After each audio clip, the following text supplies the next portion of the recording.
जो है काशीनाथ सिंह जी के बारे में मैंने पिछली क्लास में बताया था। जनवादी कहानी के एक मुख्य लेखक के रूप में काशीनाथ सिंह हमारे सामने उपस्थित हैं।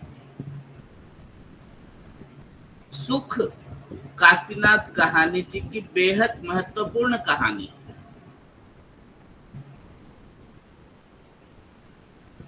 जब नामवर सिंह कहानियों की चर्चा करते हैं नई कहानी की, तो गिनी चुनी कहानियों में सुख कहानी का नाम आता है। और काशीनाथ सिंह भी मानते हैं यही कि मेरा ये कहानी मेरी ही नहीं, मेरे दौर की एक अलग मिजाज की कहानी। सुख कहानी का आरंभ एकदम सीधा है। भोला बाबू को नौकरी से वापस आए हफ्ता भी नहीं हुआ था कि एक घटना हो गई। कौन सी घटना? यही घटना और उससे जुड़े संदर्भ सुख का विस्तार करते हैं। केंद्रीय कथानक है। घटना यह हुई कि वे कमरे में पड़े अखबार पढ़ रहे थे कि एक खिड़की से कोई किरण आई और उनके गंजे सिर पर पड़ रही थी, जैसे वो किसी नन्हे बच्चे की हथेली हो, गरम और गद्देदार। भोला बाबू लेटे हुए से बैठे हुए, देखा सूरज पहाड़ी के पीछे कहीं चला गया है और वह किरण उनके सिर पर ज्यों की त्यों रखी हुई है। वे उठे। उन्होंने सामने की दीवार पर हाथ रखा। कुछ क्षण पहले ललाई यहां भी ठहरी थी, हथेली जरा गर्म लगी। वे तेज कदमों से आगे बढ़े और चार दीवारी तक गए, फिर रुक गए। वहां से सूरज दिख रहा था, पहाड़ियों के कुछ ऊपर, बादलों के कहीं आसपास, ताड़ और बबूल के बीच में। उन्होंने स्वयं पर निगाह डाली। मार्किन का सफेद कुर्ता गुलाबी हो उठा था। वे मुस्कुराते हुए बोले, देखो दुनिया में क्या क्या चीजें हैं, कितनी अच्छी अच्छी चीजें हैं। तो भोला बाबू को प्रकृति का ये रूप बहुत अच्छा लगता है। सूर्यास्त का ये दृश्य दिखाने के लिए वे अपनी पत्नी को बुलाते हैं, किंतु पत्नी चूल्हे चौके में इतना व्यस्त है कि उनके अंदर का सौंदर्य बोध मर चुका है। उन्हें सूरज नहीं दिखता, बल्कि सड़क पर ईंटों से लदे खच्चरों की पांच और उनके पीछे चलते हुए आदमी दिखते हैं। भोला बाबू जब उन्हें ताड़ों के बीच में धुंधली धुंधली पहाड़ियां, लाल लाल सूरज की गोलाई पर पतले भूरे बादलों को दिखाते हैं और कहते हैं कि देखो, उसे अच्छी तरह देखो, तो वे रुखाई से कहती है, उसे क्या देखना, आप आज देखते हैं, मैं जिंदगी भर से देखते आ रही हूँ। तो भोला बाबू को इस विशेष घटना का ऐसा सरलीकरण पसंद नहीं आया। वे देखते रहे सूरज, बादल, बादलों पर उभरते रंगों, रंगों पर खींचती धारियां, पहाड़ियों के सामने वाले हिस्सों का धुंधलेपन के बिल्कुल ऊपर चोटी पर लाल कुहासे का क्षीण होना। उन्होंने सोचा, ये सूरज अब तक कहाँ था, यह शाम आखिर किधर थी, आज भी क्या देख रहे हैं। भोला बाबू सूर्यास्त का ये दृश्य देखकर अभिभूत हो गए। प्रकृति के ये इस चितेरे ने इस दृश्य को कैद करना चाहा, लेकिन आंखों में और चाहा कि इस पल का साक्षी मैं सबको बना दूं। शायद इसलिए उन्होंने छोटे बच्चे नीलू से सबको बुलाकर लाने को कहा, किंतु सब अपने अपने कामों में व्यस्त थे, कोई नहीं आया। वे सूरज को देखते रहे, खुश होकर तालियां बजाई। सड़क से गुजर रहे ऊंट वालों से इधर देखने को कहा, किंतु ऊंट वाला भी उधर देखा नहीं और आगे बढ़ गया। सूरज डूब गया, वे वहां से हट आए, उनका मन उदास होने लगा। भोला बाबू इस खुशी को बांटना चाहते थे। प्रकृति के इस मनोरम दृश्य के माध्यम से वे सबको खूबसूरत शाम से प्रकृति को जोड़ना चाहते थे। वे ठहरने वाले नहीं थे। ये ऐसी बात नहीं जो ऐसे ही छोड़ दी जाए। उन्होंने विचारा, वे आज चलेंगे और कहेंगे, सबसे कहेंगे, लेकिन सबसे पहले माधव के यहाँ चलेंगे। माधव मुख्तार है, जो कि सब समझता है, बूझता है। फिर उसे लेकर कहीं और। भोला बाबू ने धोती पहनी, छड़ी ली और चल पड़े।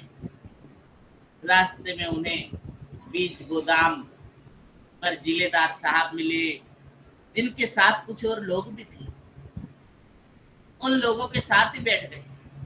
वहां नहर की मछलियां पकड़ने के लिए जाल लगाने की बात चल रही थी। सब अपने अपने तर्क दे रहे थे। भोला बाबू को मौका मिला तो उन्होंने शाम को ही जाल लगाने का तर्क दिया, और शाम भी कब, जब सूरज डूब रही होता। लेकिन बात आगे नहीं बढ़ सकी, क्योंकि उनकी बात काटते हुए एक आदमी ने तर्क दिया कि अरे शाम वाम से कुछ नहीं होता, मछलियों के चढ़ने का समय आधी रात और भिन्न अनुसार है। भोला बाबू को चुप होना पड़ा। बात हाथ में आकर फिसल गई। बड़ा दुख हुआ, लेकिन भोला बाबू ने हार नहीं मानी। उन्होंने सोचा कि जिलेदार साहब अकेले में हो तो उन्हें शाम वाली बात बताऊंगा। जब वहां से कोई नहीं टला और देर होने लगी तो भोला बाबू ने जिलेदार साहब को अकेले में बुलाकर अपनी बात कहनी चाहिए। शाम के सूरज की खूबसूरती बयान करने पर जिलेदार साहब को कुछ नया नहीं लगा रही है। क्या शाम को सूरज आया, वो लाल लाल दिख रहा था, उसमें क्या नया है? उन्होंने कहा ये तो कोई नई बात नहीं है, रोज ऐसा होता है, मौसम ही इस तरह का है। भोला बाबू इस बात पर विस्मित हो गए। हद तो तब हो गई जब इसे गैर महत्वपूर्ण मानते हुए जिलेदार साहब ने पूछ लिया, क्या बात है वो कहिए। भोला बाबू का उत्साह ठंडा पड़ गया और वे कहते हैं कि अब आपको क्या बताएं साहब, सीधे बाजार निकले। भोला बाबू बड़े दुखी थे। उन्हें लगा कि वे जिलेदार के यहाँ बरबस चले गए। जिलेदार को लोग बेवजह बुद्धिमान कहते हैं। आज उनकी सारी पोल खिल गई। फिर उन्हें लगा कि ये बात ऐसी बात नहीं थी जिसे सब समझ गए, परंतु इस विचार से उन्हें पीड़ा होने लगी। भोला बाबू इसी पीड़ा के लिए माधव वाली गली में मुड़ने को हुए। वहां पहुंचकर उन्होंने माधव को पुकारा, किंतु माधव दोपहर से घर से बाहर था। वहां उनकी मुलाकात सोहन से हुई। सोहन मुख्तार साहब की गाय भैंस की देखभाल करता था। मुख्तार साहब दोपहर से बाहर थे तो उन्होंने तो सूरज को देखा ही नहीं था। हाँ, सोहन ने जरूर देखा होगा। यही सोचकर उन्होंने सोहन से पूछा, तुमने आज सूरज देखा था सोहन? सोहन को बात समझ में नहीं आई। उसने कहा, कौन सा सूरज? सुरजा तेली? क्या सुरजा तेली? नहीं रे कोलू बेवकूफ। भोला बाबू खींच उठे। उसके बाद की तो हद ही हो गई। भोला बाबू ने कहा, मैं आसमान के सूरज की बात कर रहा हूँ। हाँ बाबू, देखा है मैंने। तो क्यों नहीं देखा? सोहन ने उत्तर दिया। भोला बाबू उत्साहित, ये तुझे कुछ खास लगा? आज के सूरज में कुछ खास लगा? मतलब सोहन ने कुछ गोल गोल, कुछ लाल लाल, और क्या? भोला बाबू ने सोहन की सहायता की, लेकिन सोहन समझ नहीं सका। उसने कहा, तो तुम्हारा सिर और भैंस पाल। भोला बाबू ने क्रोध में कहा। उनकी आशा रही सही, आशा भी खत्म हो गई। भोला बाबू घर लौटे। उन्होंने ऐसा सोचा नहीं था। वे परेशान हो गए थे, आखिर लोग क्या होते जा रहे हैं। घर में बिस्तर में पड़े पड़े उन्होंने सोचा, हाय दुनिया कितनी बदल गई। ढलती शाम का वो खुशगवार पल उन्हें भूल आ नहीं रहा था। उन्होंने सोचा, कल शाम हम सबको बुलाएंगे और सबको समझाएंगे कि देखो, दुनिया में चूल्हा, योजना, कचहरी, ऊंट और दूध ही सब कुछ नहीं है, सूरज भी है। लेकिन ऐसा सोचते हुए भी उन्होंने दुख हुआ कि कितने लोग हैं जो कल भी इसे समझ सकेंगे। भोला बाबू के अंदर का उत्साह मरने लगा। वे उदास और खिन्न हो गए। पत्नी खाना लेकर आई तो खाने के लिए मना कर दिया। भोला बाबू निष्क्रिय हो चुके थे। उन्होंने अपने को असंग और एकाकी महसूस किया। पत्नी ने कहा, देखो, कहने को ये बीबी है, ये बेटा है, ये बेटी है, ये मकान है, ये जायदाद है, ये दोस्त है, ये रिश्तेदार है, नातेदार है, लेकिन सच पूछो तो कोई किसी का नहीं है। पत्नी ने आंखों में आंसू भरकर पूछा, ऐसा क्यों कह रहे हैं जी आप? जब मेरा कोई दुख नहीं समझ सकता तो कैसी बीबी, कैसा बेटा? मेरा कोई नहीं है। भोला बाबू का स्वर भी भर रहा आया। पत्नी रोने लगी तो साथ में खड़े बच्चे भी सिसकने लगे। भोला बाबू बोले इसमें रोने की क्या जरूरत है, तुम जाओ, सब कोई जाओ, खाओ पियो जाओ, बस मैं नहीं खाऊंगा। लेकिन पत्नी का मन तो भयभीत होने लगा ना, भोला बाबू की कैसी बातें कर रहे हैं। वो जोर जोर से रो पड़ी, बच्चे भी चिल्ला पड़े। भोला बाबू कुहनी के सहारे उठ बैठे और पत्नी को झकझोर कर पूछा, बिट्टी की माँ आखिर क्यों, ये सब क्यों? बिट्टी की माँ और जोर जोर से रोने लगी। भोला बाबू देखते रहे और सहसा फूट कर रोने लगे। रोने वालों में सबसे ऊंचा और दुखी स्वर भोला बाबू का है। तो सुख की ये जो कथा वस्तु है, कहानी में मनुष्य और प्रकृति के बीच के रिश्ते को व्यक्त करता है। 1964 में ये कहानी कल्पना पत्रिका में प्रकाशित हुई। यह अलग किस्म की कहानी है जो प्रकृति और मनुष्य के बीच रिश्ते को लेकर दिखाई गई। कहानी क्या दर्शाती है, रिश्ते कैसे खत्म होते जा रहे हैं। दरअसल वो दौर संबंधों का विघटन का दौर था। तो इस तरह से यहाँ पर मानवीय संवेदना किस तरह से कम होती जा रही है। काशीनाथ सिंह जी ने बड़ी ही सुंदर भाषा शैली में, किस्सा गोई शैली में लिखा है कहानी और हमें समझाने की कोशिश की है। बेहद ही महत्वपूर्ण कहानी, इसमें मनुष्य के रिश्ते को दिखाया गया है। काशीनाथ सिंह इसे उस दौर के अलग मिजाज की शुरुआत की कहानी मानते हैं। संबंधों में विघटन, अलगाव और खरीद हो रही संवेदनाओं के इस दौर की प्रवृत्तियों को सुख में देखा जा सकता है। कहानी की भाषा बड़ी सरल है, सहज है और सूर्यास्त के दृश्य का कवित्वपूर्ण वर्णन कहानी पढ़ते हुए लगता है कि कोई कविता। छोटे छोटे संवाद व्यंग्य की धार से भी बड़े तेज है। तो अगली कहानी पढ़ते हैं, हरी बिंदी, जो मृदुला गर्ग महिला कथाकार की एक प्रमुख कहानी है। स्त्री अस्मिता और स्वतंत्रता के संदर्भ में आप ये कहानी को देख सकेंगे। मृदुला गर्ग की कलात्मकता से आप पहचान पा सकेंगे। तो मृदुला गर्ग एक विशिष्ट कथाकार है। इनका जन्म 25 अक्टूबर 1938 को कलकत्ता में हुआ था। इकोनॉमिक्स में इन्होंने एमए किया था। इनकी पहली कहानी 1970-71 में लिखी गई और पहला उपन्यास 1975 में प्रकाशित हुआ। इनकी प्रकाशित कृतियां हैं उसके हिस्से की धूप, वंशज, चितकोबरा, अनित्य, मैं और मैं, कठगुलाब उपन्यास है, टुकड़ा टुकड़ा आदमी, डैफोडिल और ग्लेशियर से उर्फ शैम, शहर के नाम, चर्चित कहानियां, मेरे देश की मिट्टी, आहा कहानी संग्रह है, एक और अजनबी, जादू का कालीन, तीन कैदे नाटक हैं, रंग ढंग, चुकते नहीं सवाल निबंध संग्रह है। तो हरी बिंदी कहानी के केंद्र में एक युवा स्त्री है और कहानी की शुरुआत तथा कहानी के अंत में पूरा एक दिन की घटनाओं के क्रम के दो छोर हैं।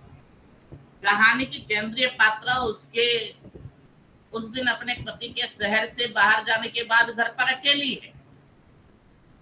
इस अकेले होने को वो इस प्रकार लेती है कि जैसे वो अपने को अपनी राह से जी ले, अपनी तरह से जी ले। कहानी के शिल्प में हमें एक खिलंदड़ापन नजर आता है। जैसे एक सामान्य सी छोटी सी बातें, कुछ हरकतें हैं जो ऊपर से देखने पर बिल्कुल अप्रधान लगती है, परंतु इन अप्रधान लगने वाली बातों में, हरकतों के माध्यम से कहानी सोच की गहराइयों में पाठक को ले जाती है। नारी को ख्याल आता है कि उसका पति राजन दिल्ली गया हुआ है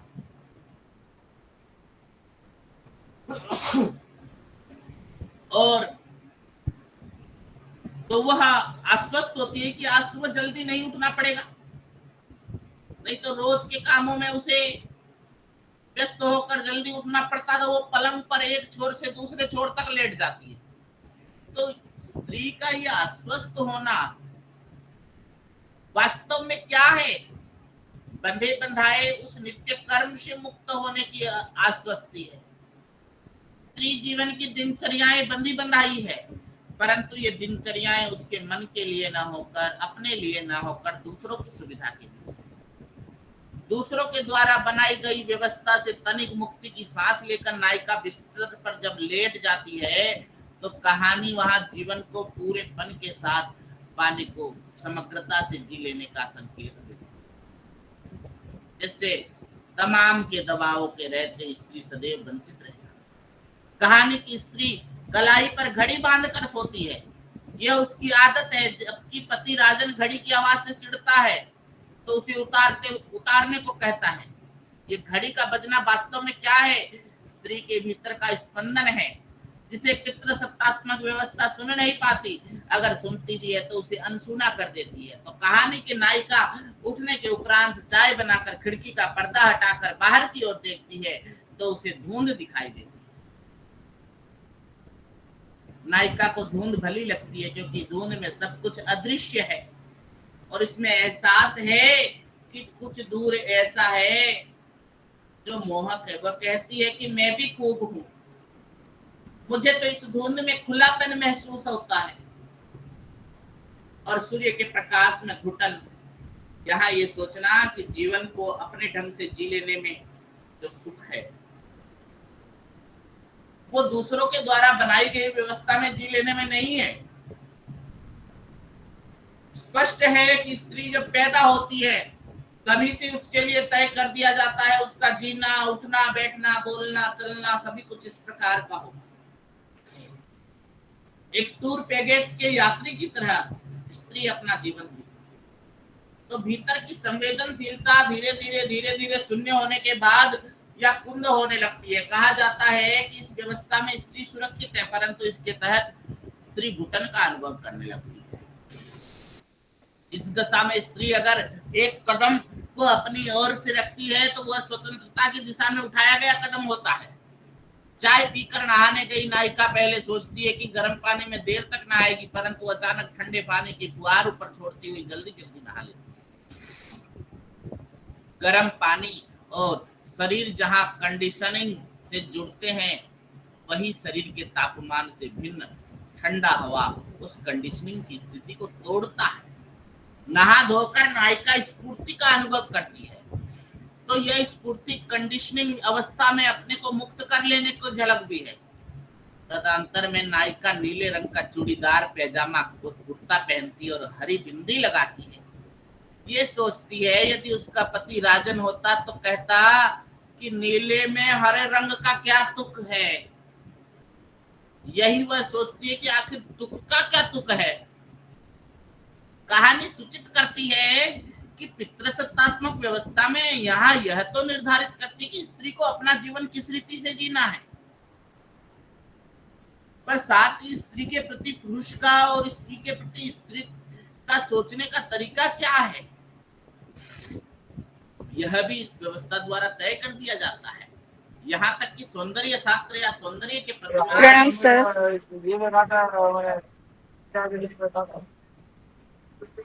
हाँ जी निखत जी कुछ बोल रही हैं? प्रणाम सर। प्रणाम प्रणाम सर अब बोल रही हूँ कौन सा सब्जेक्ट पढ़ा रहे हैं? ये MHD 11 का हिंदी का जो बच्चे कहानी लिए हैं उनका ब्लॉक 4 की कहानी हरी बिंदी की आलोचना चल रही है। ठीक है, इसके बाद खंड 5 शुरू। आज की यह अंतिम क्लासेस है कहानियों की। ठीक है, आप जारी रहिए। Okay sir, thank you.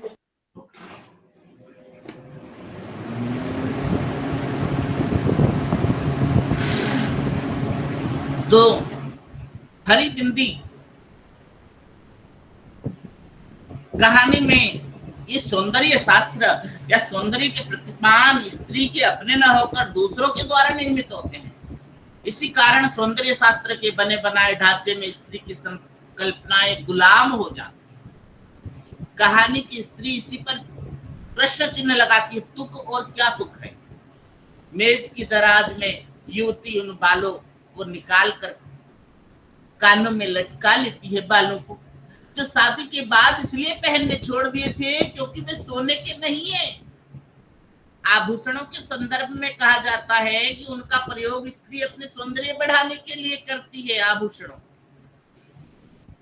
परंतु नारी शादी के बाद किस प्रकार के आभूषण को धारण करेंगी, ये पति की आर्थिक सामाजिक हैसियत के आधार पर तय कर दिया जाता है। ये आभूषण स्त्री के सौंदर्य को निखारने की अपेक्षा समाज के प्रति हैसियत को व्यक्त करने का माध्यम अधिक बनते दिखाई देते हैं और स्त्री इस प्रदर्शन के हेतु प्रयुक्त एक उपकरण है।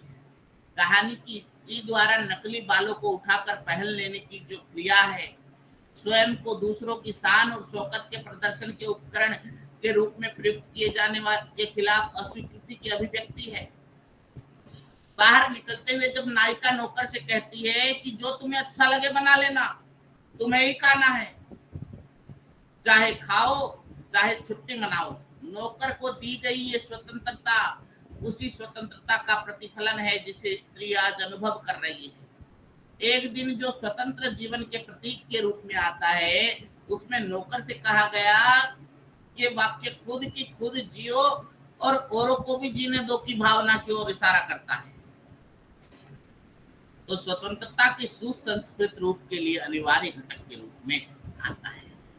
बरामदे में बैठा नौकर मुंडू उस पुरुष का प्रतीक है जो हर काम कर सकता है, जिसे समाज में वर्जित का दर्जा दिया गया है। मुंडू सिगरेट पीता है, परंतु सिगरेट पीना क्योंकि समाज में वर्ज्य माना जाता है अथवा शालीन नहीं माना जाता, अतः वह साहब या मेम साहब की उपस्थिति में सिगरेट नहीं पीता है। ध्यान देने की बात यह है कि इस वर्जित कार्य को करते हुए यदि किसी पुरुष पर किसी की नजर भी पड़ जाती है तो उसे अक्षम्य अपराध के रूप में नहीं लिया जाता है। सिगरेट पीना ही नहीं बल्कि घर गृहस्थी, नैतिकता, अनैतिकता आदि जुड़े नियम पुरुष के संदर्भ में इतने ही होते हैं कि वे और नहीं भी है, जबकि समाज में स्त्री की स्थिति इससे भिन्न होती है। नियम कायदे भी उसके संदर्भ में कट्टर ही हुआ करते हैं। कहानी की नायिका उसकी हर हरकत खिलवाड़ सी लगने लगती है। पहले टैक्सी को आवाज देकर बैठती है और बाद में सोचती है कि मुझे कहाँ जाना है ये पता ही। तो परंतु यहाँ स्वतंत्रता की व्याख्या कहानीकार ने अपने कहानी में खिलंदड़ शिल्प में इस प्रकार करती है कि नारी की स्वतंत्रता का हनन वे ताकतें तो करती हैं जो उसके लिए रास्ते और मंजिलें तय कर सकते, उस पर चलने को कहते हैं। परंतु इस व्यवस्था की शिकार स्त्री स्वयं भी स्वतंत्रता की परिभाषा करती है। रास्ते पूर्व निर्धारित करती है, मंजिलों की हद भी तय करती है, जबकि स्वतंत्रता का एक अनवरत प्रक्रिया होती है। कहानी की स्त्री स्वतंत्रता उस परिभाषा को तोड़ती है जिसमें पूर्व निर्धारित होने की शर्त होती है। जब कहानी की स्त्री टैक्सी में बैठने के उपरांत सोचती है कि उसे कहाँ जाना है, तो ये उसके जीवन का फलक है। उसे उतरने के बाद ये तय करना है कि मेरी दिशा कौन सी है। चाहे सोचकर या बिना सोचे स्त्री ने जो कदम उठाया है वह अपना है, उसका अपना है। टैक्सी में बैठकर सबसे पहले उसे यही सोचता है कि जहांगीर आर्ट गैलरी स्वतंत्रता या स्वच्छंदता का एहसास सर्वप्रथम स्त्री को अनायास किसकी ओर जाता है, कला की ओर जाता है। कला के आस्वादन की अपेक्षा अध्ययन का विषय बनाकर उसे साधारण जनता ने अलग कर दिया। नायिका जब रेस्टोरेंट देखती है तो उसे याद आ रहा है कि जोरों की भूख लगी है। आमतौर पर स्त्री का जीवन रसोई के खाने से जुड़ा हुआ रहता है, परंतु ये जुड़ना अधिकतर दूसरों की भूख के स्वाद को ध्यान में रखते हुए जुड़ी रहती है नारी रसोई से। स्त्री को अपनी भूख या अपनी अभिरुचि का ख्याल नहीं होता है।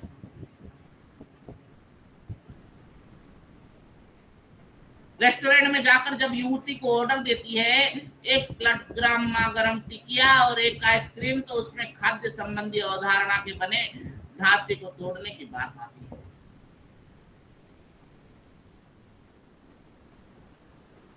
वो अपने हिसाब से खाना चाहती है।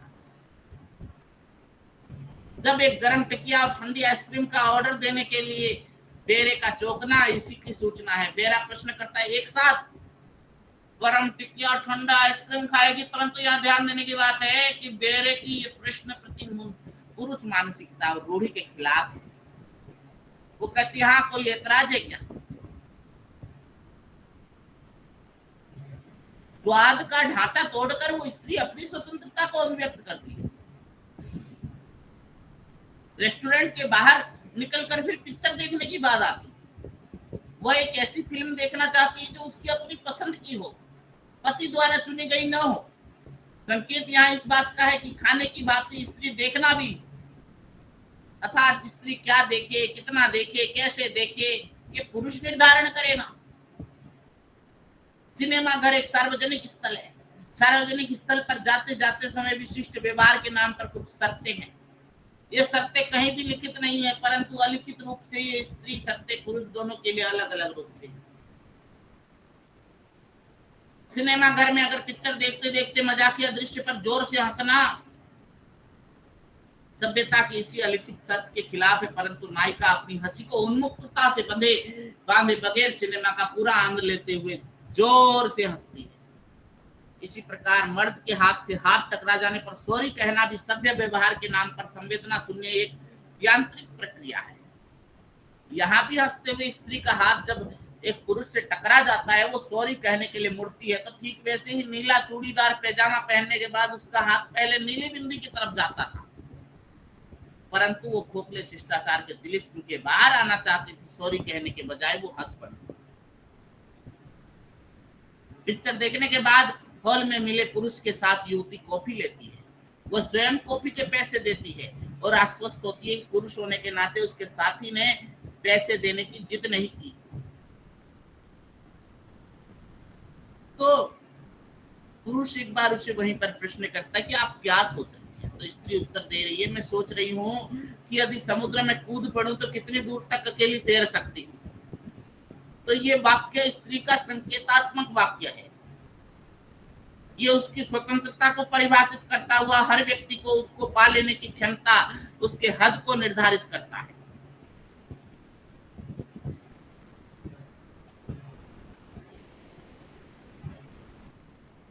तो इस तरह से आज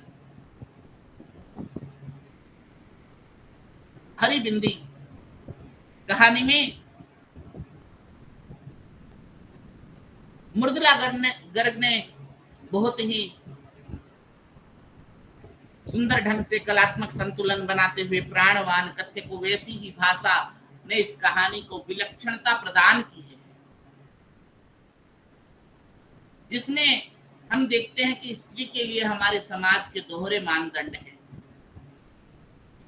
स्त्री के लिए जिन प्रसंगों को हम प्राकृतिक मान बैठते हैं, दरअसल में वो प्राकृतिक नहीं है,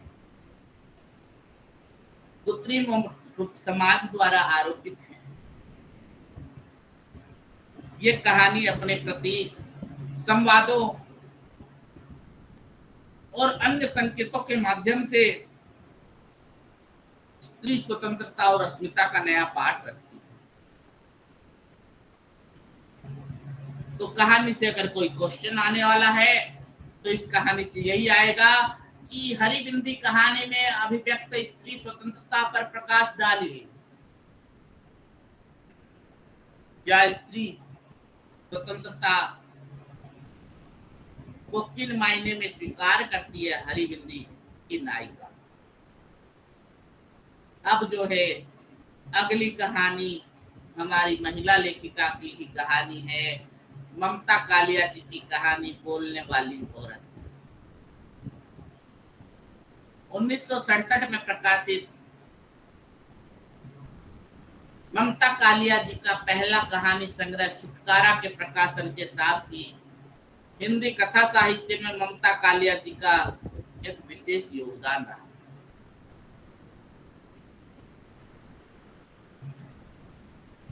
इनके कहानी के दौर को साठोत्तरी कहानी या 7वें दशक की कहानी के नाम से भी जाना जाता है।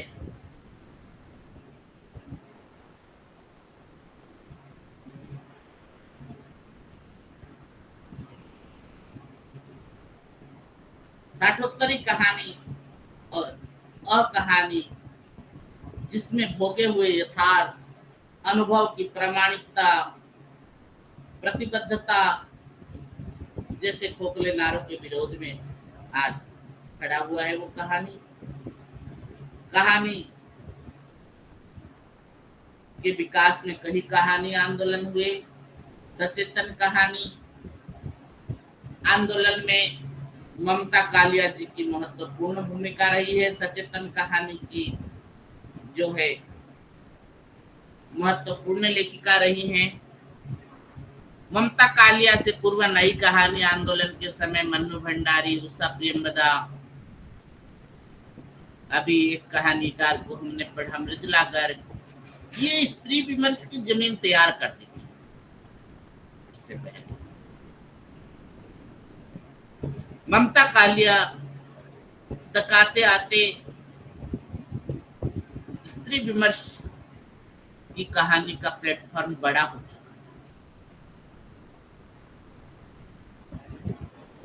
ममता कालिया की जो कहानी है, बोलने वाली औरत, जो मध्यम वर्गीय परिवार की एक ऐसी स्त्री की कहानी है जो परिवार के अन्य सदस्य, जिसमें उसकी सास है बीजी, पति कपिल एवं बच्चे और ससुर, इन सभी के साथ बोलती रहती है। बच्चे प्रकट रूप में और ससुर अप्रकट रूप में। ये कहे बहस करती रहती है कि कहानी में ही शब्द उधार ले, तो खड़ी खड़ी जवाब दिखाती रहती है। हाँ, बोलने वाली औरत, उसका ये बोलना किसी को भी अच्छा नहीं लगता है, इसलिए ऊपर हमेशा बदतमीज और बदजुबान होने की तोहमत लगी रहती है। वह कई बार ये निश्चय करती है कि अब किसी भी परिस्थिति में वो कुछ भी नहीं बोलेगी, लेकिन हर बार कोई ना कोई घटना या ऐसा प्रसंग हो जाता है कि वो बोल पड़ती है। तो कहानी में ऐसी कई घटनाएं हैं, चाहे वो झाड़ू सीधे रखने की घटना हो या चाय पीने की या कहीं घूम आने की घटनाएं गौण है। इनका महत्व इतना ही है कि हर घटना की प्रतिक्रिया में वो बोल उठती है और जिसका अंत में उसे चुप रहने की हिदायत के साथ होता है, लेकिन वो महज बोलने के लिए नहीं बोलती। वह मात्र बोल रही है कि ये प्रतिवाद कर रही है कि अंधविश्वासों और रूढ़ियों में जकड़ी उस मर्दवादी सामाजिक संरचना का, जिसमें पुरुष के साथ स्त्रियां भी स्त्रियों को शोषक है। सिर्फ जो है नारी समाज ही, पुरुष समाज ही नारी का शोषण करने के लिए पर्याप्त नहीं है, उसके साथ स्त्रियां भी। वो लड़ रही है अपने आत्म गौरव, आत्मसम्मान की रक्षा के लिए, और इस लड़ाई में उसका हथियार क्या है? उसका शब्द। वो स्त्री है शिखा, उसका पूरा नाम है दीपशिखा, लेकिन वो खुद को अग्निशिखा कहे जाना ज्यादा पसंद करती है। कहती कि माता पिता ने मेरा नाम गलत रख दिया है, दीपशिखा नहीं अग्निशिखा हूं।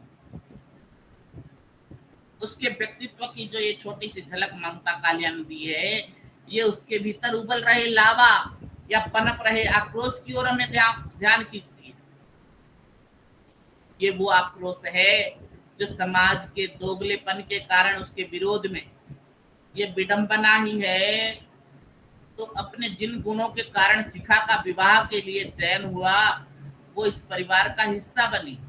कहानी में है कि जब शादी के विचार से कपिल ने अपने आसपास देखा तो उसे कॉलेज में अपने से 2 साल छोटी बीएससी में पढ़ने वाली शिखा पसंद आई, क्योंकि वो उन स्त्रियों जैसी नहीं थी जिन्हें कपिल अपने परिवार में या अपने आसपास देखता था। शिखा की वक्तृता से प्रभावित होकर वो सोचता है कि वो शिखा को पाकर रहेगा और पा भी लेता है। शिखा भी कपिल की मौलिक सोच और आत्मनिर्भरता से प्रभावित है, लेकिन ये आदर्श स्थितियां शादी के बाद भी इतना आदर्श नहीं रह पाती। शिखा ने उन्हीं के गुणों के कारण उसे बार बार अपमानित होना पड़ता है। कहानी में क्लाइमेक्स तो जब आता है जब उसका अपना ही बेटा उसके मुंह पर एक घूंसा मारता है। शिखा के होठ सूज जाते हैं, जबड़ा जाम हो जाता है और वह कुछ भी बोलने में असमर्थ हो जाती है। ये त्रासदी है कि घोषा उसकी सास नहीं मारती है, पति नहीं मारता है, बेटा मारता है, जो अब उस परिवार में शक्ति का केंद्र बनने जा रहा है। तो कैसे ममता कालिया ने उस घूसे के जरिए सत्ता का हस्तांतरण दिखाया है। यहाँ हम देखते हैं कि परिवार में शक्ति का एक नया ध्रुवीकरण हो रहा है। अब शक्ति का केंद्र जो उसका बेटा और वर्तमान पीढ़ी अपनी भावी पीढ़ी को सत्ता हस्तांतरण कर रही है, वस्तुतः तीनों ही पीढ़ियां बीजी, पति और बेटा। ये एक स्त्री की सोच, उसकी चेतना और अभिव्यक्ति को रोकने के लिए कृत संकल्प है। लेकिन यहीं पर कहानी स्त्री विमर्श के नाम पर अन्य कहानियों से भिन्न दिखाई देती है। जहां स्त्री विमर्श की अन्य कहानियां स्त्रियां अपने अधिकार के लिए आवाज बुलंद करती है, व्यवस्था से संघर्ष करती है, धीरे धीरे इस व्यवस्था का अंग बन जाती है, अपनी स्थितियों से समझौता कर लेती है और नियति को स्वीकार कर लेती है। कहानी में के अंत में होठ सूख जाने के कारण शिखा बोल नहीं सकती, पर भाव उसके भीतर कसमसाते रहते हैं, शब्द बाहर निकलने के लिए छटपटाते रहते हैं। शिखा को लगता है कि इसकी मृत्यु के बाद यह शब्द उसके शरीर में हर रुंध्र से बाहर निकल कर भागेंगे और हस्तक्षेप में जीती जागती इबारत बन जाती है। शिखा व्यवस्था का अंग बनकर तथाकथित स्त्री सुखी जीवन जीने की सुविधा नकार देती है। वो अचंभित है कि अधिकांश विवाहित स्त्रियों को इस बात का इल्म नहीं कि वह कब और कैसे इंसान से मशीन से कायांतरित हो गई है, इंसान से मशीन बन गई है। उनके श्रम की तो अहमियत ही नहीं, लेकिन सोचने विचारने का व्यक्त करने की आजादी नहीं। इसी बिंदु पर हॉलीवुड की फिल्म मैट्रिक्स को भी स्मरण कर लेना तर्कसंगत होगा, कि जिसमें सभी इंसानों को रोबोट या मशीन में बदल दिया जाता है और सोचने समझने की शक्ति पर किसी का नियंत्रण होता है, किसी और का। शिखा के लिए भी बीजी कपिल से कहती है, तू फिक्र मत कर, थोड़े दिन में मैं ऐसे एन पटरी पर ले आऊंगी। लेकिन ऐसा तो नहीं हो पाता है। उसकी चेतना जीवित है, वो दरखत नहीं बनना चाहती, वो पेड़ नहीं बनना चाहती, और शायद स्त्री विमर्श का केंद्रीय तत्व भी यही है। नारी को जड़ वस्तु नहीं बनना है, चेतना और अभिव्यक्ति की स्वतंत्रता है। वह चाहती है कि जिस मौलिक सोच विचार के कारण कपिल और शिखा ने एक दूसरे को पसंद किया था, विवाह के बाद उस मौलिक सोच के लिए केवल कपिल ही स्वतंत्र न रहे। एक दूसरे को निजता को पर्याप्त स्पेस दे। एक संयुक्त प्रयास में गृहस्थी की गाड़ी खींचने का जो फलसफा ममता कालिया का है, शिखा उसी की मांग करती है। इसलिए स्त्री विमर्श के दायरे में रखे जाने पर भी ये कहानी आजकल के फैशन नुमा फॉर्मूला नुमा कहानियों में, जिनकी देह में आजादी ही सब कुछ है, एकदम अलग है। यह एक स्त्री के मन के छीनते जा रहे आवेग, उसकी अभिव्यक्त और सृजन की व्याकुलता का बयान है। इस कहानी में एक और पक्ष की ओर बड़ी बारीकी से ममता कालिया संकेत करती है, वह है रूटीन।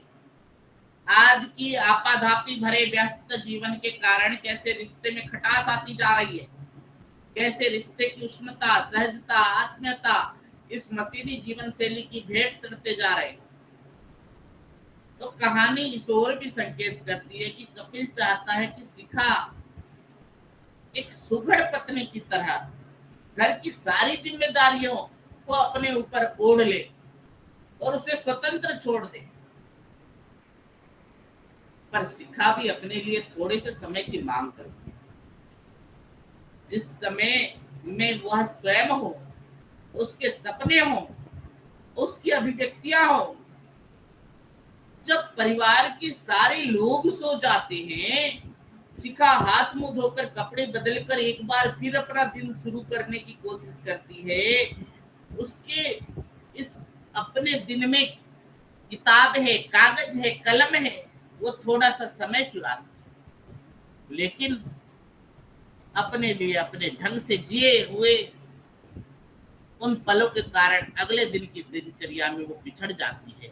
लालचनों और तोहमतों के दौर से शुरू हो जाते। शिखा को लगता है कि जैसे उसे ठोक पीट कर मशीन बनाया जा रहा है, एक बार फिर से मशीन बनने से इनकार कर देती है। तो ये कहानी इसी दृष्टि से विशिष्ट है कि परिवार में खपने और खर्च हो जाने की स्थिति में शिखा के अंतर विरोध और असहज स्थितियों से जूझने का दृढ़ता है। ये कहानी स्त्री विमर्श के गहरेपन को तोड़ती है। उसके लिए जीवन का अर्थ है जीवंतता, जीवंतता का अर्थ है विरोध। इसलिए न बोल सकने की स्थिति में वो सोचती है कि मुंह बंद रखना चुप पहले रखने की शर्त नहीं है। तो बोलने वाली औरत कहानी का शीर्षक बड़ा ही सार्थक शीर्षक रखा है।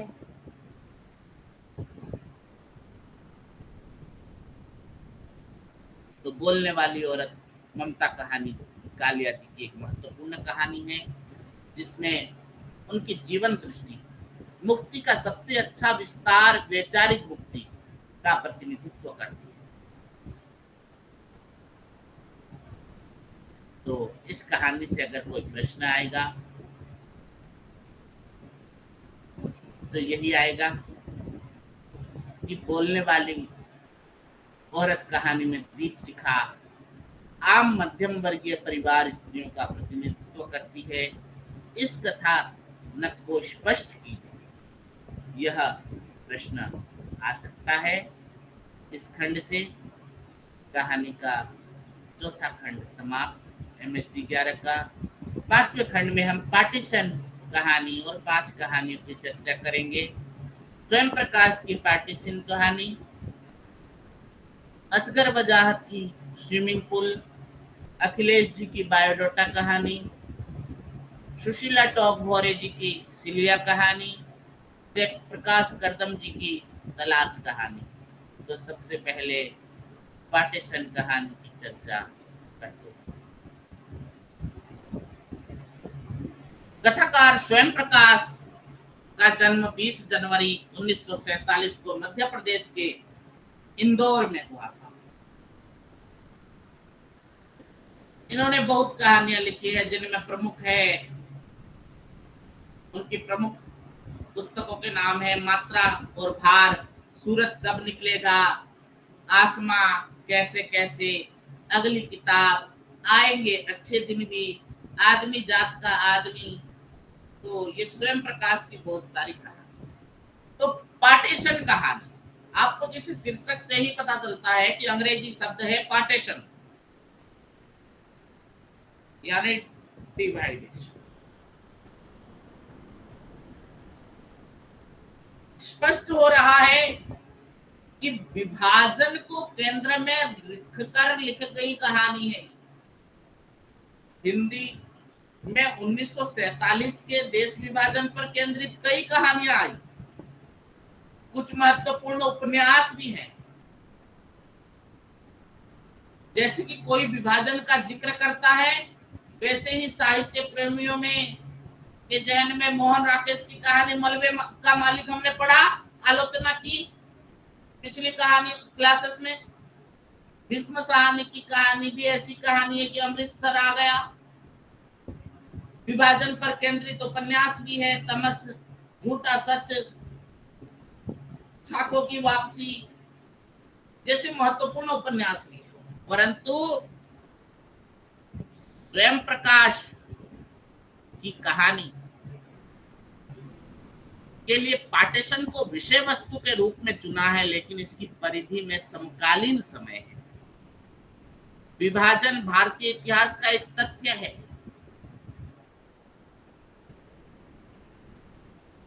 और उस समय जो ट्रेजेडी ने जो कुछ गिल लिया, आज उसे वापस नहीं लाया जा सकता। इस पार उस पार जो भी उजड़ गया, आज उसके मानसिक विस्थापन पर दुख ही व्यक्त किया जा सकता है। लेकिन क्या विभाजन 1947 के साथ बीत गया? स्वयं प्रकाश की पार्टीशन कहानी यही प्रश्न का उत्तर ढूंढती है। तो कहानी का कथा सार मैं आपको संक्षेप में बता दे रहा हूं।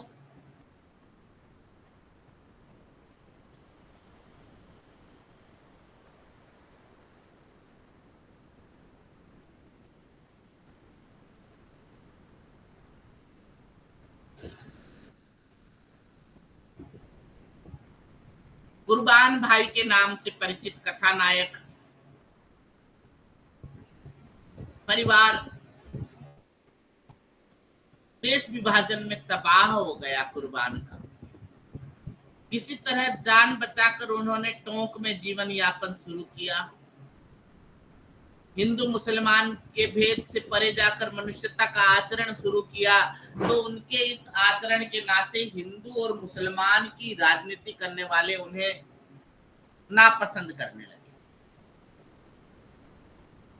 इस प्रक्रिया में एक घटना के बाद वे पूरी तरह टूट गए। 2-4 लोगों के अलावा उनके साथ और कोई नहीं खड़ा था। ये सबके दुख में साझेदार रहे। कुर्बान भाई की आत्मा पर हमला था। कहानीकार ने अन्य संकेतों के बीच इशारा किया है। विभाजन अब भी जारी है। देखो, इस कहानी का आरंभ लेखक ने प्रश्न से किया है, लेकिन ये प्रश्न किसी एक के लिए नहीं है। ऐसा प्रतीत होता है जैसे भारत की पूरी आबादी के लिए संबोधित करते हुए प्रश्न किया जा रहा है। इस प्रतीति का कारण यह है कि जो कहा जा रहा है उसमें सबके हिस्से का सच है। कहानी में लेखक जैसे पूछता है कि आप कुर्बान भाई को नहीं जानते, वैसे ही कहानी में एक रोचकता पैदा होती है। पाठक रुक जाता है, लेकिन कुर्बान भाई के परिचय का एक हिस्सा बताता है कि आप कुर्बान भाई को नहीं जानते। कुर्बान भाई इस कस्बे के सबसे शानदार शख्स हैं। कस्बे का दिन है। आजाद चौक और एन आजाद चौक पर कुर्बान भाई की छोटी सी किराने की दुकान है। यहाँ हर समय सफेद कमीज और पजामा पहने 2-2, 4-4 आने का सौदा सुलभ मांगती बच्चों बड़ों की भीड़ में घिरे कुर्बान भाई आपको नजर आ जाए। भीड़ नहीं होगी तो उकड़ू बैठे कुछ लिखते होंगे। बार बार मोटे फ्रेम के चश्मे को उंगली पर चढ़ाते चढ़ाते माथे पर बिखरे आवारा अध कचरे बालों को दाएं से बाएं उंगलियों में फंसाते सहजते होंगे। यदि आप यहाँ से सौदा लेना चाहें तो आपका स्वागत है। सबसे वाजिब दाम और सबसे ज्यादा सही तौल और शुद्ध चीज। जिस चीज से उन्हें खुद तसल्ली नहीं होगी कभी नहीं बेचे। कभी धोखे से दुकान में आ गई तो चाहे पड़ी पड़ी सड़ जाए, आपको सफा मना कर देंगे। मिर्च आपके लायक नहीं है, रंग नहीं मिली हुई है, आ गई तो तेल मजेदार नहीं है, रेपसीड मिला है, दिया बत्ती के लिए चाहे तो ले जाएं। यही वजह है कि एक बार जो यहाँ से सामान ले जाता है ना, दूसरी बार कहीं और नहीं जाता। जो चारों तरफ बड़ी बड़ी दुकानें हैं, सिंधियों की दुकानें हैं, मारवाड़ियों की दुकानें हैं। कुर्बान भाई का मतलब है ईमानदार। कुर्बान भाई का मतलब है उधार की सुविधा और भरोसा। एक बार की ये लग सकता है कि एक व्यक्ति का परिचय बताने के लंबी चौड़ी भूमिका की आवश्यकता है, लेकिन आवश्यकता है पूरे कुर्बान भाई के चरित्र, हमारी स्वीकृति, सामाजिक सांस्कृतिक बनावट के इर्द गिर्द घूमती है। कुर्बान भाई शायर भी है, लेकिन इस पक्ष पर बात करने से पहले थोड़ा उनका अतीत देख लेना, फिर बाद में वर्तमान को समझेंगे कौन है। कुर्बान भाई के पिता का अजमेर में रंग का लंबा चौड़ा कारोबार था। 2 बड़े बड़े मकान थे, हवेली जैसे। नया बाजार में खूब बड़ी बड़ी दुकान थी। 12 नौकर थे। घर में बग्गी तो थे ही, एक बेबी ऑस्टिन भी थी जो जैसे शेर पर जाने से काम आती है। संयुक्त परिवार था। तो पिता मौलाना आजाद के सेदाइयों से थे। बड़े बड़े लीडर और शायर घर आकर ठहरते। कुर्बान भाई उस वक्त अलीगढ़ यूनिवर्सिटी में पढ़ रहे थे। न भविष्य की चिंता थी, न बुढ़ापे का डर। मजे से जिंदगी गुजर रही थी। इश्क, शायरी, हॉस्टल, ख्वाब। तभी पार्टीशन हो गया, दंगा हो गया, दुकान जला दी गई, रिश्तेदार पाकिस्तान भाग गए, 2 भाई का कत्ल कर कर मार दिया गया। पिता ने सदमे में खटिया पकड़ ली और मर गए। नौकर घर की पूंजी लेकर भाग गए। बच्चों खुच्चों को लेकर अपनी जान लिए कुर्बान भाई नागौर चले गए। वहां से मेड़ता मेड़ता से टोंक आ गए। कहां जाएंगे, कहां सिर छिपाए? क्या पाकिस्तान चले जाए? नहीं गए, क्योंकि जोश नहीं गए, क्योंकि सुरैया नहीं गई, क्योंकि कुर्बान को अच्छे लगने वाले बहुत से लोग नहीं गए। तो कुर्बान भाई क्यों जाते? यानी कि कुर्बान भाई ने पाकिस्तान को अपना वतन नहीं माना। उन्होंने उस देश में रहना स्वीकार किया जिसकी धूल मिट्टी में खेल कर वे जवान हुए। विभाजन के दंगों में 2 जवान भाई मार दिए गए, लेकिन वतन का प्रेम इस दुख पर भारी। कुर्बान भाई जिन लोगों को प्यार करते थे, उनमें से अधिकतर यही थे, फिर वे इस महान मुल्क को छोड़कर क्यों जाते? हालांकि यहाँ रुकने की और सारी वजह समाप्त हो चुकी चली थी। लेखक ने उनके अतीत और वर्तमान को इन शब्दों में मिलाया। धीरे धीरे घर की बिकने लायक सब चीजें बिक गई। कहीं कोई काम, कोई नौकरी मिल जाती, नहीं मिली तो उस दौर में मुसलमानों को मिलना भी बहुत मुश्किल था, जिस पर हुनर कोई जानते नहीं थे, अधूरी तालीम थी। आखिर एक सेठ के यहाँ हिसाब लिखने का काम करने लगे, लेकिन अपनी आदर्शवादिता, ईमानदारी, दयानतदारी, शराफत आदि दुर्गुणों के कारण जल्दी ही निकाल दिया सेठ। लेकिन मालिक होने का जो ठसका एक बार टूटा तो टूटता ही चला गया। स्थिति यह थी कि हिंदुओं में निभने की कोशिश करते तो शक या सुबह की बर्छियों में छेद दिए जाते, और मुसलमानों के खपने की कोशिश करते तो लीगियों धार्मिक अनुवादों का जवाब देते देते टूक टूक हो जाते। उतरते गए मजदूरी तक, हमाली तक, छुटपुट कारीगरी तक, इंसानियत तक, नए नए काम सीखे। मजबूरी सिखा ही देती है। साइकिल के पंचर जोड़े, पीपे कनस्तरों की झालन लगाई, ताले छतरियां लालटेन ठीक की, चुनरी बंधेज की रंगाई का काम किया, हाथी दांत की चूड़ियां काटी। शहर दर शहर अब हमला सांप्रदायिक उन्माद का नहीं, मशीन का हो रहा था। जो चीज पकड़ते धीरे धीरे हाथ से फिसलने लगती। धक्के खाते खाते पता नहीं कब कैसे कहां इस कस्बे में आ गए, और एक बुजुर्ग नमाजी मुसलमान से 50 रुपए उधार लेकर एक दिन ये दुकान खोल बैठे। इस वर्णन में 2-3 बातें आप नोट कीजिए। पहली, एक अमीर व्यक्ति से कुर्बान भाई एक मजदूर में बदल जाना। दूसरी बात, हमारी जो व्यवस्था में ईमानदार और शरीफ आदमी के लिए लगभग जगह नहीं है। तीसरी, उम्मीद का दामन उसने नहीं छोड़ा। तो विभाजन ने कुर्बान भाई और उन जैसे लाखों हिंदुओं और मुसलमानों को बेघर कर दिया। जो पड़ोसी थे एक दूसरे को अविश्वास और संदेह से देखने लगे। खूब हत्याएं हुई और स्त्रियों पर तरह तरह के प्रहार हुए। ये आज भी एक तथ्य है कि विभाजन से आम लोगों को यातनाएं ही हैं। किसी किसी का तो सब कुछ लूट गया, और विभाजन के बाद तो जो हुआ उसे फैज अहमद के शब्दों में कहे तो ये दाग दाग उजला, ये सब गजीला शहर वो इंतजार था जिसका, वे तो शहर तो नहीं। निश्चित रूप से इस महादेश में आम लोगों की एक ऐसी सुबह की उम्मीद थी जिससे स्वाधीनता की खुशबू। वे ऐसी आजादी की प्रतीक्षा में नहीं थे जो अपने ही निर्दोष लोगों के खून से लथपथ हो, लेकिन हुआ यही। इस कहानी में नायक कुर्बान भाई जो अलीगढ़ यूनिवर्सिटी में इश्क, शायरी, हॉस्टल और ख्वाब में डूबे थे, मुल्क के बंटवारे से उसका सब कुछ छीन लिया गया। लेकिन इस कहानी में इम्पोर्टेंट यह भी है कि घटनाओं ने उन्हें चोट तो दी, लेकिन उनकी आत्मा और उसकी सोच को विषाक्त नहीं कर सके। उस छोटे से कस्बे में उनकी छोटी सी दुकान रोशनी की एक बड़ी खिड़की बन गई। रोशन ख्याल लोग वहां एकत्रित होने लगे, उनके साथ रिश्ता रखना धीरे धीरे लोगों के लिए प्रतिष्ठा का विषय बनने लगा। लेखक ने संकेत किया है कि आहिस्ता आहिस्ता कुर्बान भाई की दुकान पढ़े लिखे लोगों का अड्डा बन गई, और ऐसा ही होता भी। लेखक के शब्दों में ही पढ़ लीजिए। लोगों ने देखा ये शख्स कभी झूठ नहीं बोलता, ठगी 420 नहीं करता, कम नहीं तोलता, आबे तबे नहीं करता, गंदे मजाक नहीं करता, अदब से बोलता है और आड़े वक्त पर हर एक से काम आता है। हर काम में इसके एक नफासत सांस्कारिकता झलकती है। इसलिए धीरे धीरे कस्बे में प्रतिष्ठित लोग दुआ सलाम करने लगे।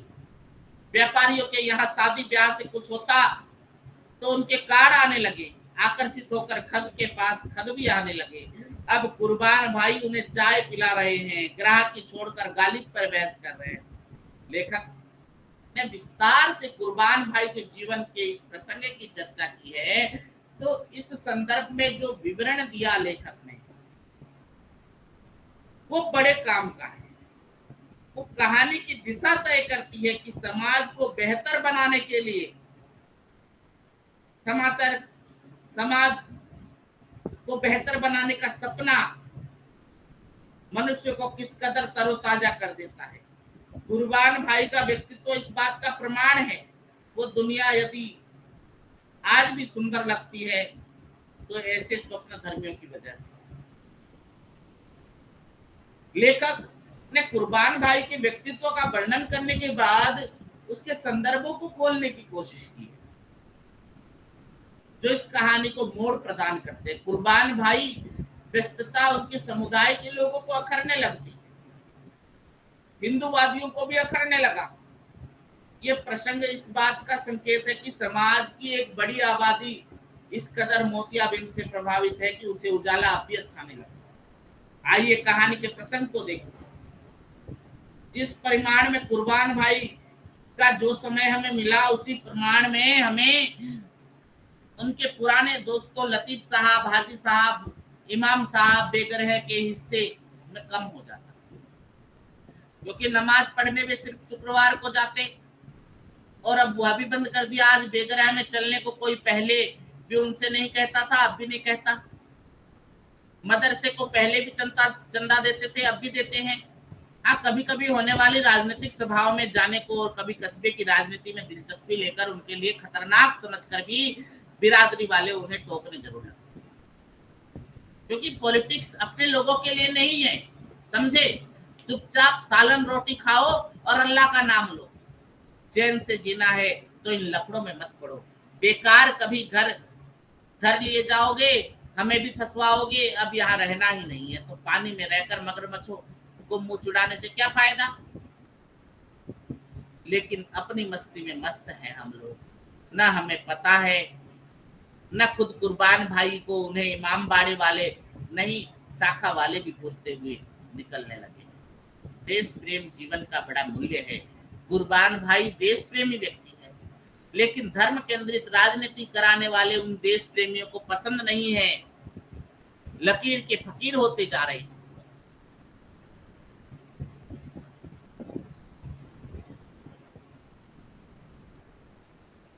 तो किस तरह से कुर्बान भाई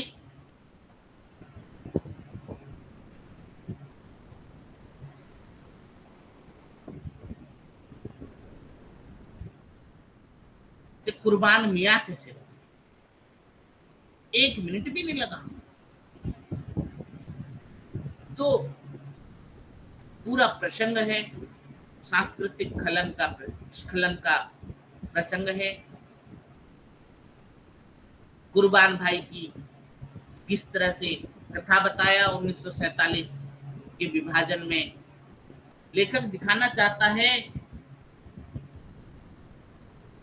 कि 1947 का विभाजन में भाइयों की हत्या, परिवार के बिखराव ने कुर्बान भाई को उतना नहीं तोड़ा जितना घटनाक्रम ने तोड़ा।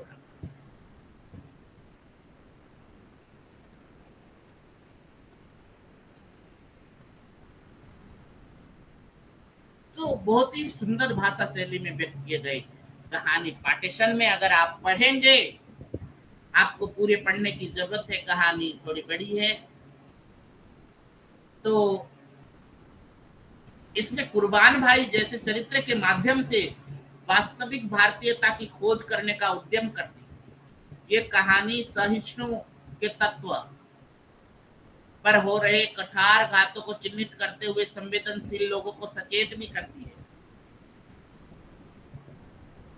इस कहानी की एक विशेषता यह भी है कि किसी एक पक्ष में झुकी हुई नहीं। एक आदर्श संतुलन इसकी बनावट का हिस्सा है। इसमें भरपूर कथारस है। इसकी भाषा अपनी अंतर वस्तु का निर्वहन करने में पूरी तरह सक्षम है।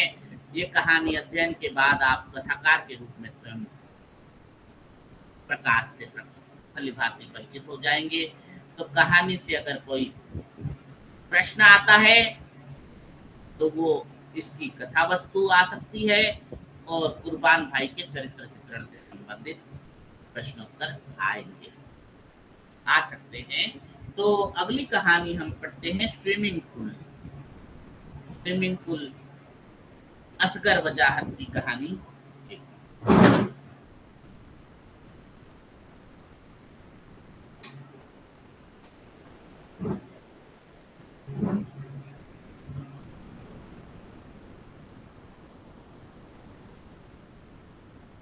तो स्विमिंग पूल कहानी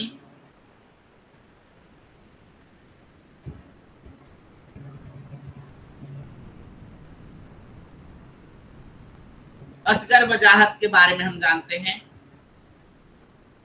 कि एक संजीदा रचनाकार है जो भावुकता से नहीं बल्कि जीवन अनुभव से कथा रचते हैं। इनकी कहानियों में भावुकता कम और जीवन की सच्चाइयां ज्यादा। यहाँ पर इनकी कहानियां सनसनी खोज नहीं होती बल्कि सहजता से कहा जाना सच सनसनी जरूर फैला देता है।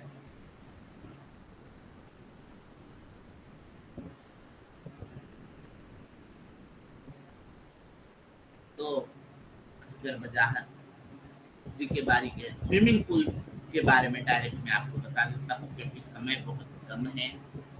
सर कौन सा ब्लॉक से? हाँ जी,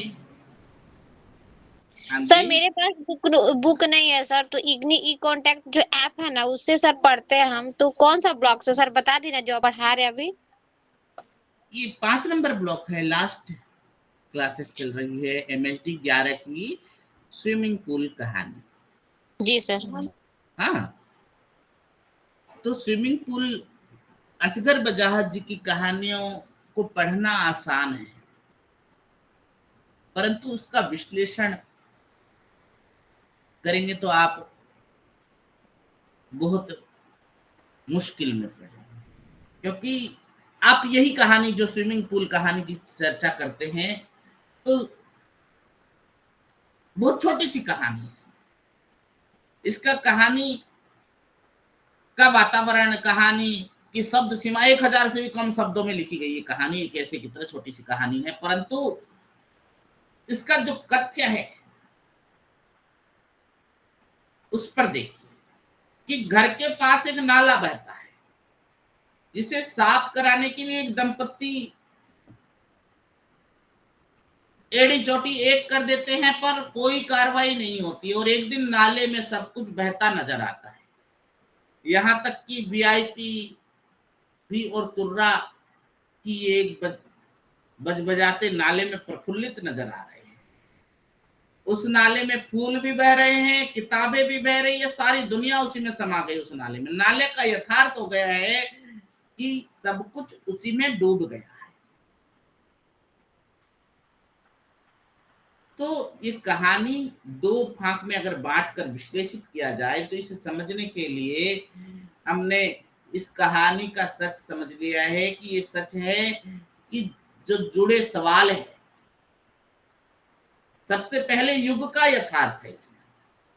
ये कहानी आजाद भारत के सच को झलक दिखा रही है। इस सच को असगर वजाहत ने बजबजाते नालों में के सच के रूप में जोड़ा है जो स्विमिंग पूल का भ्रम पैदा करने लगे हैं। आज ये फिर नाला ही लोगों को स्विमिंग पूल लगने लगा है। ये कहानी आजादी के बाद विकसित व्यवस्था पर तीखा व्यंग है। आजादी के बाद जो कचरा विभिन्न रूपों में गंधा रहा है, ये आज सच है। नाला भारतीय समाज, राजनीति, अर्थतंत्र और कुल मिलाकर पूरी व्यवस्था का प्रतीक है। यानी सब कुछ गंदी हो चुकी है हमारी। भारतीय समाज, राजनीति, अर्थतंत्र, ये सब नाले का प्रतीक है। समाज में हर तरफ पेबस्त संवेदनहीनता को इस कहानी में लक्षित किया गया है। आप देखते हैं कि इस देश का सारा तंत्र वीआईपी के इर्द गिर्द घूमता है और हमारी लोकतंत्र वीआईपी तंत्र में तब्दील हो गई है और सामंती मानसिकता का विरूपीकरण हो रहा है। जिसे लोकतंत्र बस इसलिए कह सकते हैं जनता से हर 5 साल में वोट दिलाने की नौटंकी की गई है। वीआईपी और कॉमन मैन आम आदमी तक पहुंचने का प्रहसन करते हैं तो आम आदमी भी उन्हीं के रंगों में रंगने लगा है। किसी को भी लोकतंत्र में किसी का वीआईपी होना ही लोकतंत्र का प्रश्न चिन्ह लगाता है। हमारा ये लोकतंत्र वाली व्यक्ति केंद्रित व्यवस्था में तब्दील हो गया है। राजनीति से लेकर हर महकमे में व्यक्ति की पूजा हो रही है। तो कहानी में अगर हम देखते हैं तो वीआईपी का सच अब ज्यादा दिन टिकने वाला नहीं है। लेखक के अनुसार भ्रमजाल जल्दी ही टूटेगा, जनता जागेगी और उसका सच में सामना होगा। कुर्सी तो हिलेगी ही, व्यवस्था भी बदलेगी। स्विमिंग पूल में परंपरागत घंटे का कोई नायक नहीं है, कोई खलनायक नहीं है। समय की युग ही इस कहानी के पात्र है, परिवेश है। इसलिए असगर की कहानियों में आप देख सकते हैं पात्रों की कोई संरचना नहीं है। यहाँ पर कथानक के रूप में हम परिवेश, वहां तो परंपरा से कुछ ग्रहित नहीं है, सब कुछ समकालीन युग से अगर हम देखते हैं। कहानी के पूर्वार्ध में जहां जहालत का जिक्र है, वहीं कहानी का उत्तरार्ध में अंत तक सच का पर्दाफाश होता है। आश्वासन, वादे, भ्रमजाल टूटते ही भयावह दृश्य सामने आता है। जिस वीआईपी पर देश का पूरा दारोमदार है, वह नाला साफ कराने के बदले नाले में ही तैर रहा है, मानो स्विमिंग पूल में तैर रहा है। और सच किसी के हतप्रभ कर सकता है। और सच सपनों के टूटने का सच नहीं, बल्कि हम भ्रम में पड़े हैं। कहानी के अंत में ये लिखा है कि एक दिन जब मैं ऑफिस से लौट कर आया तो पत्नी ने बताया कि उन्होंने नाले में बहुत से फूल बहते देखा। मैंने कहा किसी ने फेंके होंगे। इस घटना के 2-4 दिन बाद पत्नी ने बताया कि उन्होंने नाले में किताबें बहती देखी होगी। ये सुनकर मैं डर गया। लगा मेरी पत्नी का दिमाग थोड़ा हिल गया है, लेकिन पत्नी तो नॉर्मल थी। फिर तो पत्नी ने ही नहीं, मोहल्ले के लोगों ने भी नाले में तरह तरह की चीज बहते हुए देखी। किसी दिन जड़ से उखड़े पेड़, किसी दिन चिड़ियों के घोंसले, किसी दिन टूटी हुई भावनाएं। तो एक दिन देर रात गए, जब मैं घर से आया तो पत्नी बहुत घबराई हुई सी लग रही थी। बोली आज मैं वीआईपी को नाले में तैरते हुए देख कर आई। वे बहुत खुश लग रहे थे, नाले में डुबकियां लगा रहे थे, हंस रहे थे, किलकारियां मार रहे थे, उछल कूद कर रहे थे, जैसे लोग स्विमिंग पूल में करते हैं। तो पहले तो नाले में फूल बहता देखा गया, कोई बात नहीं। नाले के उपयोग के लिए फूल तो फेंक दिए जाते हैं। हालांकि फूलों का नालों में फेंकना जाना तो पर्यावरण की दृष्टि से उचित नहीं है। नाले में फूल का फेंका जाना सांस्कृतिक गिरावट की पहली निशानी है। हमारी संस्कृति का कोई मूल्य नहीं है। वो खतरे की घंटी को अनसुनी करती। किसी ने फेंके होंगे, जैसे जुमले में आने वाली आफत को टालने के लिए। अब हम अपने आसपास जब कूड़े का ढेर देखते हैं तो आंखें मूंद लेते हैं, सिर छुपा लेते हैं।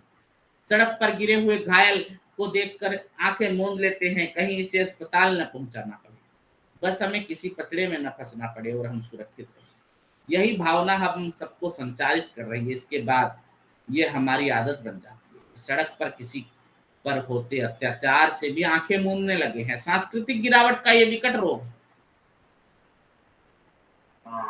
फिर हमने देखा किताबें बह रही है। किसी देश का ये रीढ़ होने का बनना, ये तो सबसे पहले वहां के ज्ञान के स्रोत पर हमला होता है, यानी किसी में नॉलेज नहीं है। किताबों को मार्ग से हटाकर टेलीविजन जैसे मनोरंजन पेश किए जा रहे हैं। हमारा दिमाग आज बदल जा रहा है। आज देखिए आप किताबों से दूर कहीं मोबाइल टेलीफोन में हमारी जो है जिंदगी कट गई। और कहानी का अंतिम दृश्य तो आतंक पैदा करता है।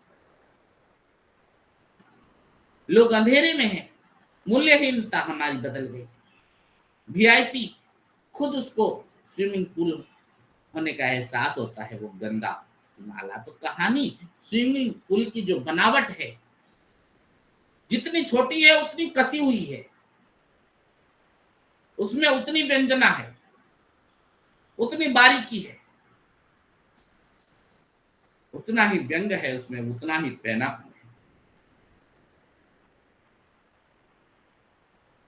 स्विमिंग पूल कहना कम है और व्यंजना ज्यादा है। ये कहानी में कथन और संवाद का विशेष सहारा लिया गया है। ये कहानी हमारे देश के संकट और विकास के अंतर विरोध में पड़े गहरे पेट कर व्यंजित करने में सफल हुई। मसलन ये सच है कि हमने घर के सामने वाले नाले की शिकायतें सैकड़ों बार दर्ज कराई, लेकिन नाला कभी साफ नहीं हुआ। इसके पहले नाले का जो विवरण कहानी में आया है वो गहरे व्यंग से संपन्न। तो कहानी में असगर वजाहत ने बड़े नाटकीय ढंग से दिखाया है कहानी को। स्विमिंग पूल पढ़ते समय आप महसूस करेंगे कि असगर की कहानी में किस तरह आसपास के माहौल में घटती घटनाओं को दिखाया गया है।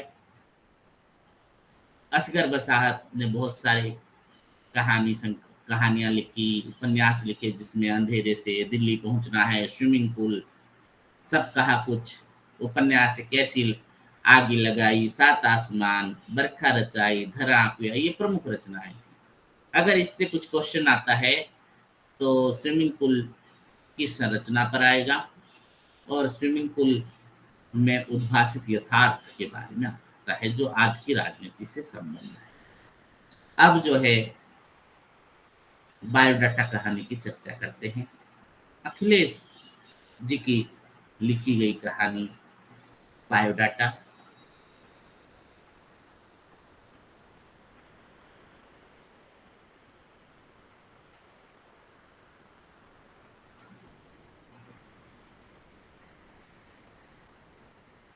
अखिलेश समकालीन कथाकार के रूप में हमारे सामने आते हैं।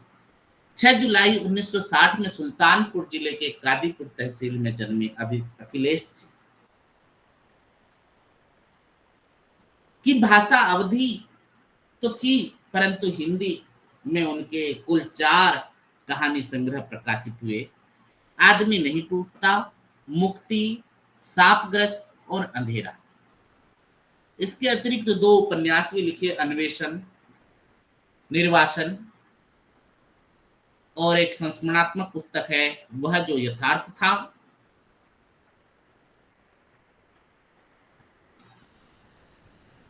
अखिलेश की कहानियों में जहां कथा सूत्र जो है बड़ा ही सुंदर चित्रण करते हैं। 90 के लंबे दशक में अखिलेश जी की कहानियां बखूबी प्रकाशित हुई ही और वहीं से ही ये फेमस हो गई 90 के दशक में अखिलेश। तो बायोडाटा जो कहानी है उसमें क्या है, ये राजदेव मिश्र जी की कहानी है। राजदेव मिश्र एक राजनीतिक पार्टी का युवा, शाखा का जिला मंत्री और अब प्रदेश अध्यक्ष मोती सिंह की कृपा से बना प्रदेश सचिव बनना चाहता है। तो राजदेव मिश्र का राजनीति में प्रवेश तक पारिवारिक घटना दुर्घटना के कारण हुआ है। मतलब है कि कोई ऐसा नेता नहीं है जो जन संघर्षों की आंच में तपकर राजनीति में की उपलब्धि हासिल कर ले। ऐसा नेता तो पिछली पीढ़ी में पाए जाते थे। तो हुआ यह कि 23 वर्ष का राजदेव अपनी नई नई भाभी के प्रति आसक्त था। भाभी भी उसे जब तब देखकर मुस्कुरा देती। राजदेव ने इसका गलत अर्थ निकाला और मौका देखकर उसकी गोद में ढुलक गया। भाभी अचकचा गई तो बहाना बनाया, मेरे सिर जुआ पड़ गया है, उसे खोज दो। भाभी ने तो उसे सिर्फ घृणा से धक्का भर दिया था, पर उसी शाम पिता उसे लाठी से मार रहे थे। क्या कहकर, और जुआ निकलाओगे सरऊ, और जुआ निकलवाओगे। इस घटना के बाद राजदेव को प्रबोध हुआ कि कुछ बनकर दिखाना चाहिए। सबसे आसान क्या है? नेता बनना।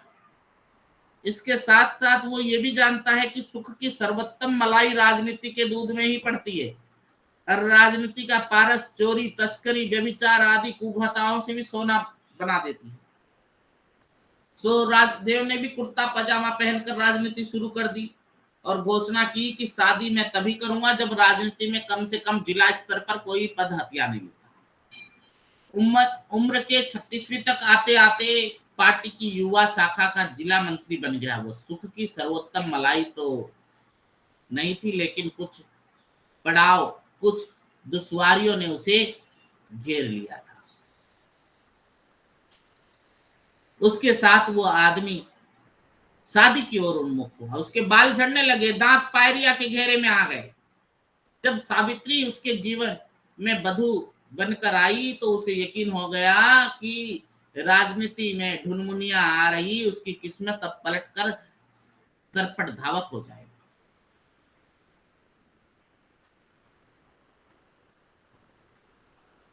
छत्तीस वर्ष का अतृप्त कामुक राजदेव विवाह के बाद अपनी पत्नी के प्रेम में इस कदर गिरफ्तार हो गया कि दोस्तों ने घोषणा कर दी कि राजदेव की राजनीति बीवी के पेटीकोट में घुस गई।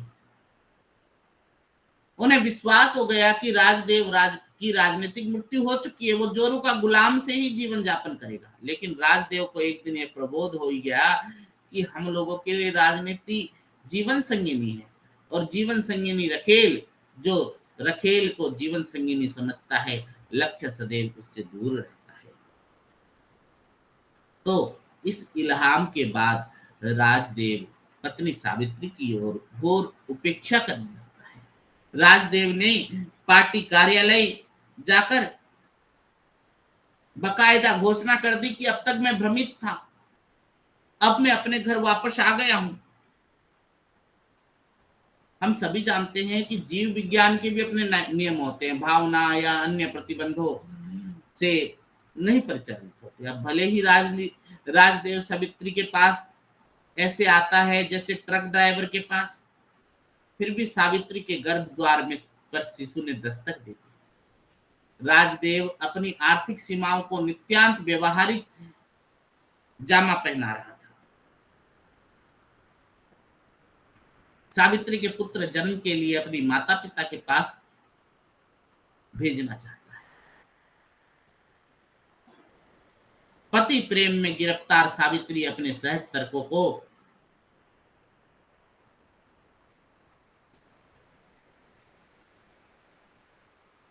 वह निरुत्तर हो जाती है। राजदेव की कूटनीतियों से निरुत्तर हो जाती है, वो झुंझला जाती है। गुस्से में उसे कुतिया तक कह डालता है राजदेव। इस कहानी का सबसे मार्मिक प्रसंग है, सावित्री जब मायके के लिए विदा हो रही है तो वो सचमुच एक लाचार, पीटी एवं थकी हारी कुतिया की तरह रो रही थी। बाहर रिक्शा खड़ा था, भीतर अपने कमरे में रो रही थी। राजदेव सोच रहा था सावित्री अभी उससे लिपट कर फूट फूट कर रोएगी, पर उसने केवल अपना सिर पति के बाएं कंधे पर रख दिया और कुतिया की तरह कूं कूं रोने लगी। तो इसी प्रसंग में राजदेव के चरित्र का कुछ भावुक मानवीय पक्ष उद्घाटित होता है। कहानी के पाठ में पहली बार और आखिरी बार ये सावित्री की अनुपस्थिति के भीतर एक महसूस करता है कि वो अपने कमरे में घुसते ही सूना सूना महसूस करता है। हालांकि सब कुछ उसी तरह है, केवल एक बक्सा नहीं था, पर ऐसा लगता था कि कमरे की छत कुछ नीचे खिसक आई है और एक दीवार कम हो गई है। वह तकिए में मुंह छिपाकर लेट गया। अब वह राजनीति की जीवन संगिनी के साथ मस्त हो गया, अनवरत चमचागिरी में व्यस्त हो गया। तभी यह अवसर आया कि उसके जिले में मोती सिंह पार्टी की युवा शाखा के प्रदेश अध्यक्ष मनोनीत कर दिए गए। अब उसे प्रदेश सचिव बनाने के लिए प्रलोभन दिया जा रहा है। उसके लिए उसे दिल्ली जाना है मोती सिंह के साथ, साम दान दंड भेद सबकी लेड़ी तर करने। लेकिन सावित्री के पत्र ने भारी खलल पैदा कर दी। सावित्री ने लिखा है, डॉक्टर और बुजुर्ग जिस तरह मुंह बनाते हैं उसे देखकर लग रहा है कि कहीं कुछ भारी गड़बड़ है। सो आप कल आइए जरूर। मेरी हार्दिक इच्छा है कि हमारी औलाद सबसे पहले अपने पिता अर्थात आपको देखे। इस पत्र की घृणास्पद उपेक्षा राजदेव करता है, इसकी चिंदी चिंदी करके उस पर पेशाब कर देता है, क्योंकि उसे दिल्ली जाना है मोती सिंह के साथ प्रदेश सचिव बनने। फिर तार आता है, कमसून तार चिट्ठी की तरह बेसबूत नहीं, किंतु होता यहाँ भी राजदेव रास्ता निकाल ही लेता है। अपने एक चेले के हाथ सावित्री को खत भेजता है, कोई खुशखबरी ही भेजी होगी, पर कहीं कोई गड़बड़ तो नहीं है, ये सोचते ही दिल कांप जाता है। इसलिए ये पत्र विश्वास पात्र चेले के माध्यम से भिजवा रहा हूं, तुम्हारे ऊपर जान निछावर करने वाला राजदेव। पत्र लिफाफे में बंद करके चेले को दे दिया गया। इस हिदायत के साथ ये लेटर पहुंचाकर आराम से आना, मैं कल शहर में रहूंगा नहीं, परसों मिलूंगा। वास्तव में राजदेव को तो दिल्ली निकल जाना है अगले दिन दोपहर को मोती सिंह के साथ। अगले दिन ट्रेन छूटने न पाए, इस चक्कर में वो पौना घंटा पहले ही स्टेशन पर आ गया। वो मोती सिंह का इंतजार कर रहा है, लेकिन मोती सिंह के आने के पहले ही वही टटपुंजिया चेला आदम का जिसको राजदेव से सावित्री के पास भेजा था। अब की समाचार बहुत दुखद था। सावित्री ने एक असामान्य संतान की मां बन चुकी थी। वो अजीबोगरीब संतान थी। उसके मुंह से हमेशा चारों पहर सोते जागते लार बहती रहती थी। वो लार से लिथड़ी संतान थी, जैसे उसके पेट में लार की टंकी हो, जब देखो तब लार बह रही है।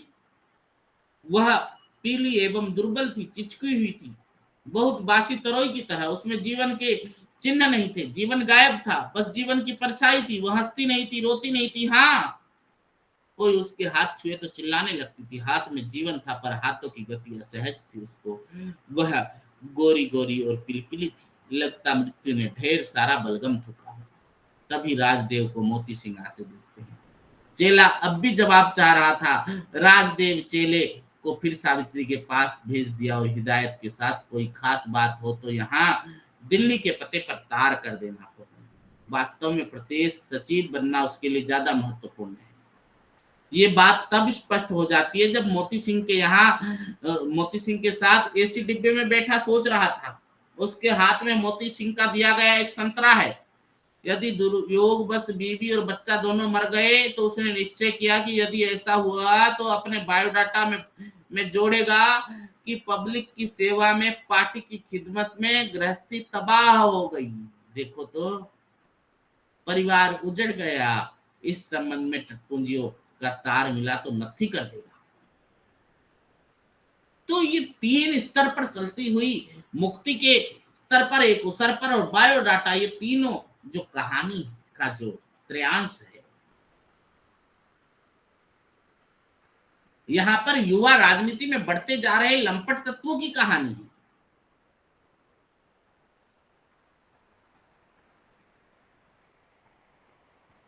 यहां पर किस तरह से वो अपने लिए, अपने घर परिवार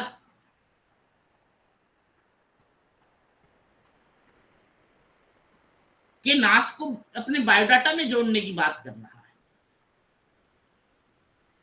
यहां पर नौकरी के लिए आवेदन करने वाला बायोडाटा तैयार करने की नहीं है, बल्कि अपनी उपलब्धि की सूचना देने के लिए बायोडाटा तैयार करने की बात हो रही है। यहाँ पर राजनीति भी एक रोजगार की तरह बन गई है। कहने का मतलब क्या है, ये बायोडाटा कहानी में बायोडाटा जो शीर्षक है, राजनीति भी आज एक रोजगार की तरह बन गई है, जहां पर अखिलेश जी ने बहुत ही अर्थपूर्ण ढंग से बायोडाटा को समझाया है। यहाँ पर रूपक विधान के माध्यम से।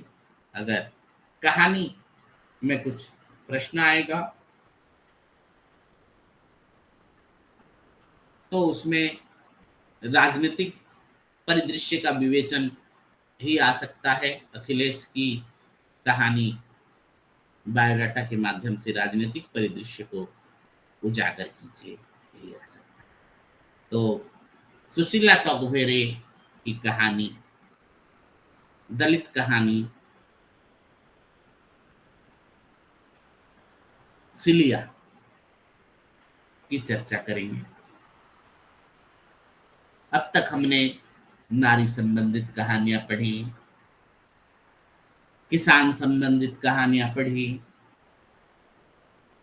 राजनीति संबंधित कहानी पढ़ी, मध्यम वर्गीय जीवन से संबंधित कहानी पढ़ी, स्त्री विमर्श से संबंधित कहानी पढ़ी, पर दलित साहित्य के बारे में थोड़ा इतना हमने नहीं जाना।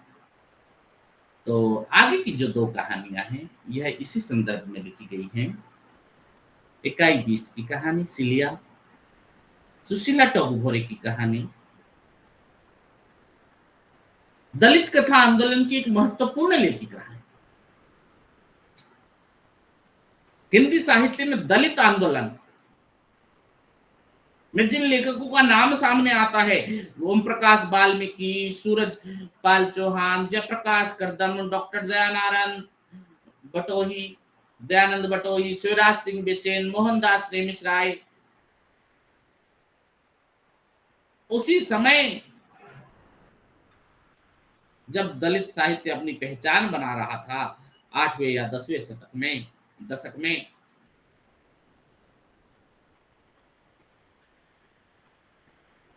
हमारी लेखक सुशीला टोगभेरे भी वो भी रहा। तो दलित शब्द का अर्थ क्या है, दलित साहित्य की अवधारणा को पहले आपने समझना। एक क्वेश्चन दलित से संबंधित जरूर आएगा। दलित शब्द का अर्थ है जिसका दलन हुआ, जिसका दमन हुआ, जिसे दबाया गया, उत्पीड़ित, शोषित, सताया हुआ, गिराया हुआ, उपेक्षित किया हुआ, घृणित किया हुआ, रोंदा हुआ, कुचला हुआ, विनिष्ट, मर्दित, बदहिम्मत, हतोत्साहित, वंचित, अपमानित, प्रताड़ित, पीड़ित आदि कुछ भी जो है आप दलित पिछड़े की संज्ञा। दलित साहित्य की संज्ञा मूलतः प्रश्न सूचक है।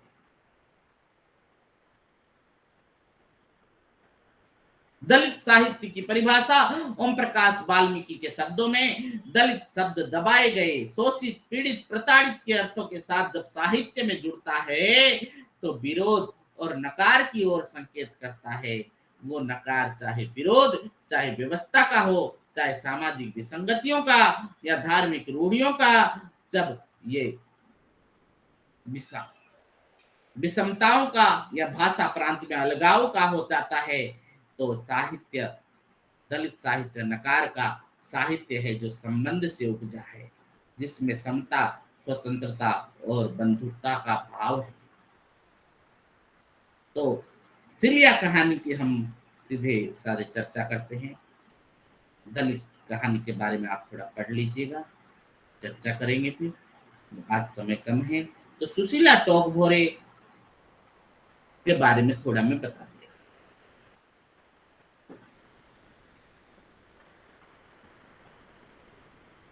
प्रेमचंद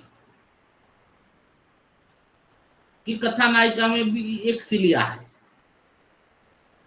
उसी प्रकार सुशीला टोगभोरे की कथा में भी सिलिया है।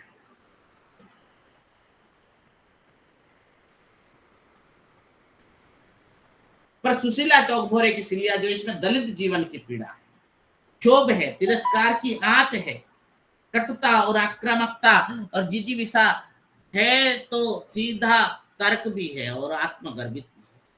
सिलिया कहती है, फिर दूसरों की दया पर, सम्मान पर अपने निजत्व को खोकर दूसरे के शतरंज का मोहरा बन जाना, बैसाखियों पर चलते हुए जीना, नहीं, कहीं नहीं। सिलिया सोचती है, क्या हम इतने लाचार हैं, असम्मान रहित हैं, हमारा अपना भी तो कुछ अहम भाव है।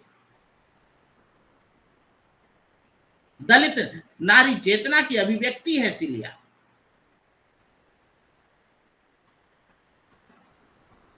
जिसमें हम देखते हैं कि सिलिया के बारे में ओम प्रकाश वाल्मीकि जी कहते हैं कि सुशीला टोकभोरे की कहानी सिलिया की मुखपत्र, सिलिया की जो बड़ी कठिनाई से मैट्रिक पास करती है, कोई भी लालच रास्ते में भटका नहीं पाता है। पक्के इरादों वाली सिलिया जिस प्रकार सामाजिक उत्पीड़न सहे, वो सबकी लिए जो है स्मृति में ताजा है। तमाम असुविधाओं के बावजूद वो सम्मान से जीना चाहती है। यह एक अंतर्मुखी कहानी है जो सुधारवादी दृष्टिकोण से है। सिलिया छोटी किंतु गहरे घाव कर देने वाली कहानी है। हजार वर्षों तक एक वर्ग जो यातना, प्रतिरोध, प्रतिकार के रूप में सामने देती है। छोटी सी उम्र में सिलिया के अबोध मन में समाज की विद्रुपता का सच झकझोर देना उसे मजबूर करता है। ये कहानी दलित पीड़ा की मुख्य अभिव्यक्ति है। हजारों वर्षों से अभिशप्त होने का जो बोध सिलिया के चेतना पर पड़ा है, जिससे ये अपने को मनुष्य मानने में भी कठिनाई का अनुभव कर रहे हैं। दलित नारी चेतना की अभिव्यक्ति है सिलिया।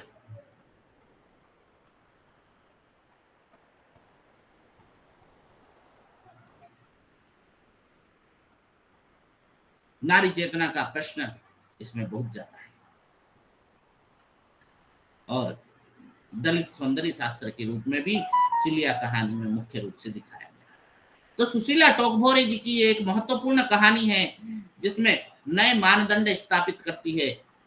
सिलिया कहानी एक दलित चेतना के विभिन्न चिंतन आयामों को उद्घाटन करती है, तो वहीं दूसरी ओर नारी विमर्श के विभिन्न आख्यानों से उसे जोड़ती है। सिलिया एक आत्मसम्मान से जीने और प्रतिरोध, प्रतिकार की प्रतिमूर्ति है, जो दलित जीवन के सच को जानती है, भोगती है और क्रूर समाज व्यवस्था से लड़ती भी है। सिलिया संघर्ष और यातना का पर्याय है। ये कहानी दलित संघर्ष की कहानी है। सुशीला टोकभोरे ने सिलिया के बहाने भारतीय समाज की जड़वादी मानसिकता को उभारा है। वैश्वीकरण और भूमंडलीकरण के दौर में दलित स्त्री जीवन के नए संदर्भ को उजागर करती है। विरोध और संघर्ष से वर्षों की यातना के समुद्र में डूबे दलित समाज आज अपने हक की मांग कर रहा है। तो साहित्य के झंडा बरदार उसे नकारने पर तुम्हें यह कहानी उन्हें भी प्रश्नांकित करती है, जिन्हें सही अर्थों में दलित बालिका सिलिया के अंतर्मन पर पड़े घाव और जख्मों को कुरेद कुरेद कर उभारने और उसके आक्रोश को भाषिक रूप देने की तात्कालिक ज्वलंत मुद्दों पर उन्हें सवाल करने के साथ साथ ही परंपरा के मूल्यांकन की कहानी है, जो ब्राह्मणवाद पर भारी पड़ती है तो कभी पुरुषवादी मानसिकता को कटघरे पर खड़ा करती है। तो दलित कहानी चिंतक के रूप में आलोक में कहानी सिलिया की आलोचना कीजिए, प्रश्न आएगा। सिलिया दलित कहानी की नायिका तो है ही, साथ में स्त्री चेतना की नायिका भी है, आलोचना कीजिए। ये प्रश्न आ सकता है। अब जो है हम अंतिम कहानी तलाश जयप्रकाश करदम जी की कहानी की हम चर्चा करते हैं। जयप्रकाश करदम मराठी भाषा और दलित साहित्य के जाने माने कथाकार। ऐसे तो इन्होंने बहुत सारी चर्चित कहानियां लिखी हैं, बहुचर्चित कहानियां हैं। इस कहानी में इस बात का आभास हो जाएगा हमें कि किस प्रकार वर्ण व्यवस्था में अस्मिता के सारे अधिकार दलितों से छीन रखे और उन्हें मुख्य धारा में कैसे बाहर धकेल दिया जाता है। प्रकृति के सारे मार्ग उनके लिए बंद कर दिए।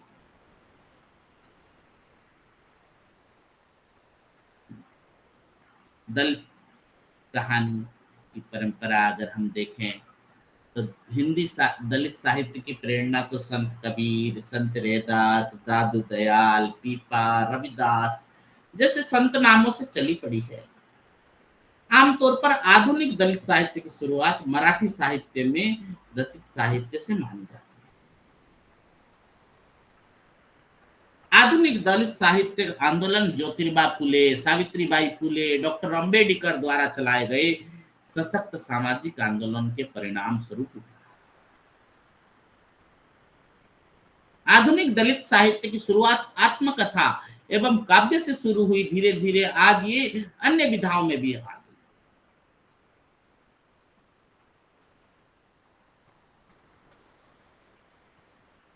तो जयप्रकाश करदम जी हिंदी दलित साहित्य का एक जाना माना नाम है।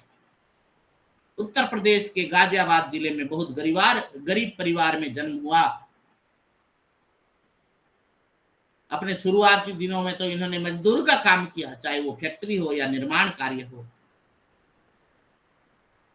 पर अपने जीवन में कामयाबी हासिल इन्होंने की। अनेक कठिनाइयों और रुकावट के बावजूद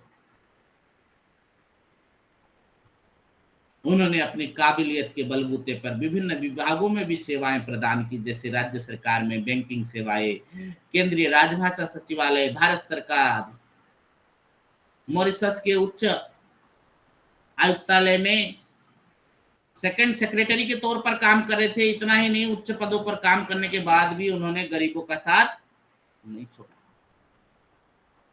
निरंतर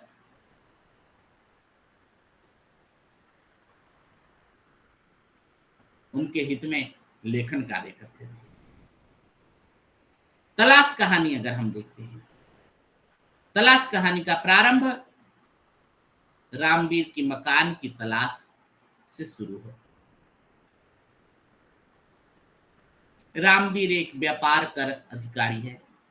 पिछले एक सप्ताह से वो गेस्ट हाउस में ठहरा हुआ है, क्योंकि गेस्ट हाउस की अपनी कुछ सीमाएं होती हैं, वहां लंबे समय तक ठहरना संभव नहीं है। ऐसी अवस्था में रामवीर ने तय किया कि वो एक किराए का मकान तलाश करेंगे और इत्मीनान से अपने लेखन कार्य पर ध्यान केंद्रित करेंगे। और यहाँ से रामवीर के एक किराए के मकान की तलाश शुरू होती है। कई मकान देखता है, कुछ मकान उसको पसंद नहीं आते और कुछ के मालिकों की शर्तें उसे स्वीकार नहीं होती। काफी मुशक्कत के बाद रामवीर को एक मकान पसंद आता है जो उसकी आवश्यकताओं के अनुकूल है, और यह मकान किसी गुप्ता जी का है। गुप्ता भी अन्य मकान मालिकों की तरह रामवीर से उसके बारे में जानकारी लेता है, और जब उसे पता चलता है कि रामवीर एक व्यापार कर अधिकारी है, तो तुरंत मकान किराए देने के लिए तैयार हो जाता है। और इस तरह रामवीर से भी राहत की सांस लेता है। रामवीर को राहत की सांस मिली, क्योंकि कहानी के मध्य में रामवीर को जिस भयानक समस्या का सामना करना पड़ता है उसको अवगत कराया है लेखक ने। रामवीर रामवती को साफ सफाई के लिए लगाता है। उसके काम से खुश होकर रामवीर उसे खाना पकाने का कार्यभार भी सौंप देता है रामवती को। लेकिन बात यहीं पर खत्म नहीं होती। गुप्ता की बीबी, जो कि कर्मकांड में अधिक विश्वास रखती है, उसे रामवती के घर में प्रवेश पर आपत्ति है, और इसका मुख्य कारण कि रामवती दलित है। यदि वो घर की वस्तुओं को छुएगी तो संपूर्ण घर अशुद्ध हो जाएगा। इस बारे में गुप्ता की बीबी गुप्ता के कान भी भरती है। परिणाम स्वरूप गुप्ता रामवीर से रामवती को काम से हटाने को कहता है, किंतु रामवीर जो एक तर्कशील व्यक्ति है, गुप्ता को समझाने की कोशिश करता है कि सभी इंसान संविधान के सामने बराबर है, जाति पाति से कोई छोटा बड़ा नहीं होता। किंतु गुप्ता के ऊपर इन बातों का कोई असर नहीं पड़ता, और वो शर्त रख देता है, या तो रामवती को काम से हटा दो या कमरा खाली कर। कहानी के अंत में रामवीर गुप्ता की बात न मानकर कमरा खाली करने को तैयार हो जाता है, और उस दिन वह काम पर ना जाकर दूसरे मकान की तलाश में जुट जाता है। तो इस कहानी के माध्यम से हमें इस बात की अनुभूति होती कि रोजगार की तलाश में इंसान को एक स्थान से दूसरे स्थान जाना पड़ता है, तथा नए स्थान पर तबादला हो जाने से कुछ न कुछ कठिनाइयों का सामना करना पड़ता है। घर इंसान की एक मूलभूत आवश्यकता है। इस कहानी में रामवीर भी एक ऐसे मकान की तलाश में है जो उसकी आवश्यकताओं के अनुसार हो और जहां का माहौल शांतिमय हो। तो शीर्षक की जो सार्थकता है, शीर्षक बड़ा उपयुक्त दिया जयप्रकाश जी ने। तलाश यहाँ पर प्रतीकात्मक शीर्षक है, जो कि रामवीर की मनोवैज्ञानिक तलाश को प्रतिबिंबित है। इसके अलावा इस पूरी कहानी से यही स्पष्ट होता है कि रामवीर की जो समानता की तलाश है, वो निरंतर जारी है। इस प्रकार लेखक जयप्रकाश करदम जी इस बात पर भी प्रकाश डालना चाहते हैं कि दलित संघर्ष की समाप्ति अभी निकट भविष्य में समाप्ति होती प्रतीत नहीं होती। पूरी कहानी से आभास होता है कि ये कहानी अभी संघर्ष यूं ही चलता रहेगा। तलाश कहानी में अगर हम देखते हैं, दलित विमर्श के नजरिए से देखा जाए तो ये कहानी एक गहन समस्या को समेटे हुए है। इस कहानी में दलित होने का जो अभिशाप है उसको बहुत ही मार्मिकता से प्रस्तुत किया गया है। पूरी कहानी में भेदभाव की दृष्टि व्याप्त है। दलित होने की जो बीमारी है उसका कोई इलाज इस समाज में नजर नहीं है। कहा जाता है कि शिक्षा इंसान की जाति पाति के भेदभाव से ऊपर उठा देती है। ये कहानी उस आजाद भारत की कहानी है जिसे आजाद हुए कई दशक हो गए, लेकिन आज भी लोगों की मानसिकता जातिवाद की गुलाम नजर आती है। रामवीर बार बार संविधान की बात करता है, समतामूलक समाज की, उसके अनुसार सब बराबर है, जिसके अनुसार, जो संविधान के अनुसार हमारा देश चलता है। लेकिन गुप्ता जी जो तथाकथित सवर्ण जाति या उच्च वर्ग का प्रतिनिधि है, वो मूल्यों का अनुसरण करता है। रामवीर रामवती के संदर्भ में गुप्ता की बातों को खारिज करता है। तो क्या हुआ है, तो वो भी इंसान ही, फिर भी तो साफ शुद्ध रह दिए, क्या हुआ? लेकिन गुप्ता को कोई फर्क नहीं पड़ता।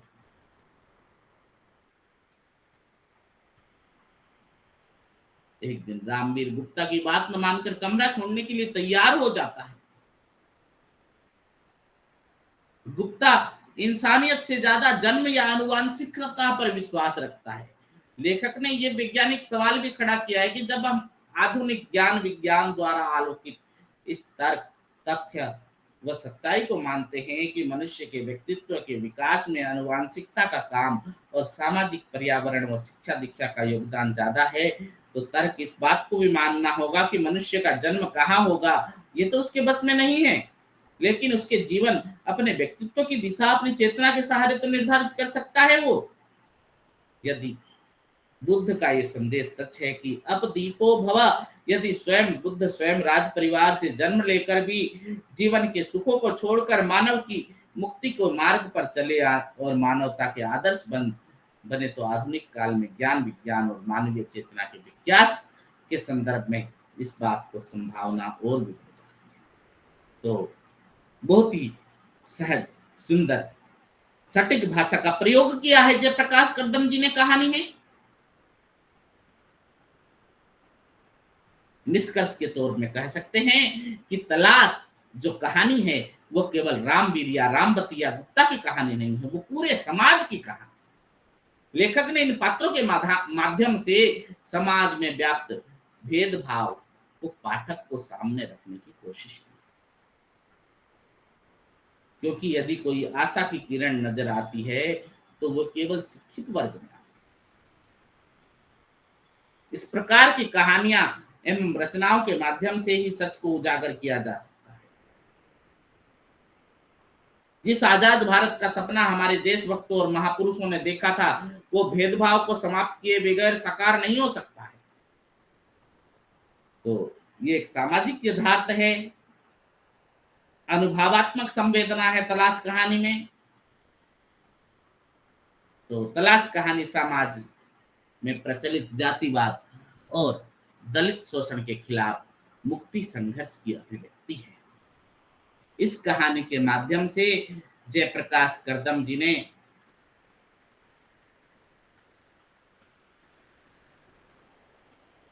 क्या बताने की चेष्टा की है कि एक और समाज की जड़वादी मानसिकता की आलोचना की है, वहीं दूसरी ओर दलितों में पैदा हुए आत्मसम्मान, वैचारिक ज्ञान, संघर्ष आदि को सूक्ष्म रूप से प्रस्तुत किया गया है। भारतीय समाज की संरचना ही जातिवादी रही है। समय के अनुसार इन परंपराओं और संरचनाओं में जो बदलाव आना चाहिए था वो संभव नहीं हो सका। वैश्वीकरण और औद्योगिक विकास के कारण लोगों के रहन सहन में तो बदलाव आ गया, परंतु सोच विचार ज्यों के त्यों ही जड़वा दी, जिसके कारण समाज की संरचना जातीय आधार पर और अधिक जटिल होती चली गई। जातिवाद का यह दानव भारतीय व्यक्ति के मन में इस तरह घर कर गया कि दलित व्यक्ति चाहे जितनी उन्नति कर ले, अपनी काबिलियत से आगे बढ़कर जाए, लेकिन जाति के आधार पर हमेशा शोषण का शिकार हो जाता है। इतना ही नहीं, भारतीय समाज में यदि कोई दलित पढ़ लिख जाता है तो लोगों का कटाक्ष सहन करना पड़ता है। सदियों से चली आ रही इस संरचना को बदलने की आवश्यकता है। धर्म के नाम पर जो अमानवीय व्यवहार दलितों के साथ हुआ है, उस व्यवहार में परिवर्तन लाने की आवश्यकता है। यदि जाति के आधार पर दलित की कुशलता को नकारा जाता है या फिर प्रताड़ित किया जाता है, तो यह उचित नहीं कि इन सभी अन्याय, शोषण, अत्याचार, भेदभाव से उपजी मानसिक शोषण की त्रासदी एक दलित को विद्रोह करने के लिए मजबूर करती है। तो इस प्रकार तलाश कहानी जब आप पढ़ेंगे तो पता चलेगा कि हम दलित शोषण, वेदना और विद्रोह से परिचित होंगे। हमें दलित साहित्य आंदोलन में जयप्रकाश करदम जी का योगदान और उनका स्थान हमें पता चलेगा। इसके अलावा लेखन की वैचारिक और साहित्यिक योगदान से परिचित हो सकेंगे। शोषण मुक्ति की दिशा में प्रत्यक्ष तथा वैचारिक संघर्ष एक सकारात्मक परिणाम लेकर आएगा। अगर इस कहानी से कोई प्रश्न आएंगे तो रामवीर की सोच और संवेदना से संबंधित प्रश्न आ सकते हैं। तलाश कहानी के माध्यम से रामवीर का चरित्र चित्रण, तलाश कहानी की अंतर्वस्तु आ सकता है प्रश्नोत्तर में। तो इस तरह से हमने करीब 8 क्लास पिछले 10 दिनों से हमने की। 8 क्लास में हमने 9 खंडों का विवेचन किया। इसके अंतर्गत विभिन्न तरह तरह की कहानियों की चर्चा की। MSD 10 में तो प्रेमचंद की कहानियों की ही हमने चर्चा की थी। MSD 11 में हमने नई कहानी, सचेतन कहानी, जनवादी कहानी, दलित कहानी, कहानी के पूरे रूप से हम परिचित हो और विभिन्न प्रकार के कहानीकारों को हमने जाना, समझा, परखा। कहानियों की अलग अलग विशेषता पाई, कहानियों का अलग अलग शिल्प देखने को मिला हमें, और कहानी कारों के विशेष रूप से हम परिचित हो सके। कई कहानीकार नए थे, कई पुराने कहानीकार थे। इस बीच दलित कथाकार, महिला कथाकार, सबसे हमने परिचय हुआ। तो इस दौरान हमने जो 8 दिन तक क्लासेस की, 4 से 6 रोजाना क्लासेस चलती थी MSD 10 और 11 की। इस बीच आप लोग कई रेगुलर स्टूडेंट थे जो आज भी बने हुए हो, आपने सारी क्लासेस अटेंड की। इसके लिए आपको बहुत बहुत धन्यवाद कि आपने ध्यान देकर जो है सुना, समझा। इसी बीच अगर कुछ मेरी गलती भी हो गई है तो आप उसको बताना या क्षमा प्रार्थी हूँ। तो इसलिए आप जो मैं पढ़ाया आपको समझ में आया। जो भी बच्चे थे, जो भी स्टूडेंट्स थे यहाँ पर, पूनम जी, निखत जी, प्रभावती, रोजालिन, मणिश्री, नजीर निशा, बहुत सारे स्टूडेंट थे। तो आप लोगों ने सबने समझा। प्रीति ठाकुर कंटिन्यू कर। जी सर, बिल्कुल। हाँ, प्रियंका कुमारी, पूजा, रचिता महांती, रोजालिन स्वाई, श्वेता मिश्रा भी जो है रेगुलर क्लासेस करती थी। तो आपको जो क्लासेस में पढ़ाया समझ में आया आपको? जी सर। हाँ, फिर अगर कभी मौका मिलेगा या फिर जी सर, थैंक यू सर। हाँ, फिर कभी मौका मिला तो मैं दूसरी क्लासेस और करूँगा। शेड्यूल जो होगा आपके ग्रुप में चला जाएगा या मेल में दिया जाएगा। और इसी बीच अगर किसी को कुछ दिक्कत होती है तो आप मुझसे पूछ सकते हैं, ठीक है। मेरा कॉन्टेक्ट जी सर, चैट बॉक्स, धन्यवाद सर। सर आपका कॉन्टैक्ट नंबर? हाँ दे रहा हूँ, 9090, एक मिनट सर। हाँ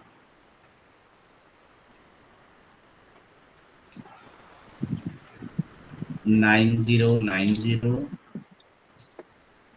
9090 876 876 550 550। Thank you sir. धन्यवाद सर। 9090876550। किसी को भी कोई समस्या हो, पढ़ने की जरूरत या कुछ भी प्रॉब्लम हो पढ़ाई से रिलेटेड, या बुक नहीं मिलता हो, या कुछ भी प्रॉब्लम होगी तो आप मुझसे कांटेक्ट कर सकते हैं, ठीक है। जी सर, धन्यवाद सर। ठीक है, धन्यवाद सर। धन्यवाद रखता हूँ सर। फिर, अभी नेटवर्क शायद काम नहीं कर रहा है।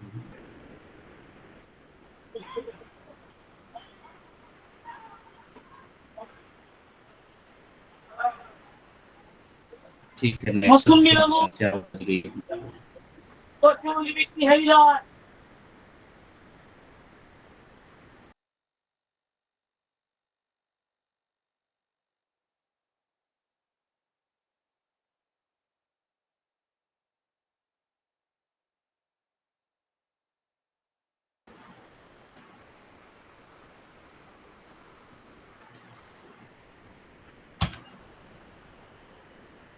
ठीक है, फिर रखता हूँ अभी।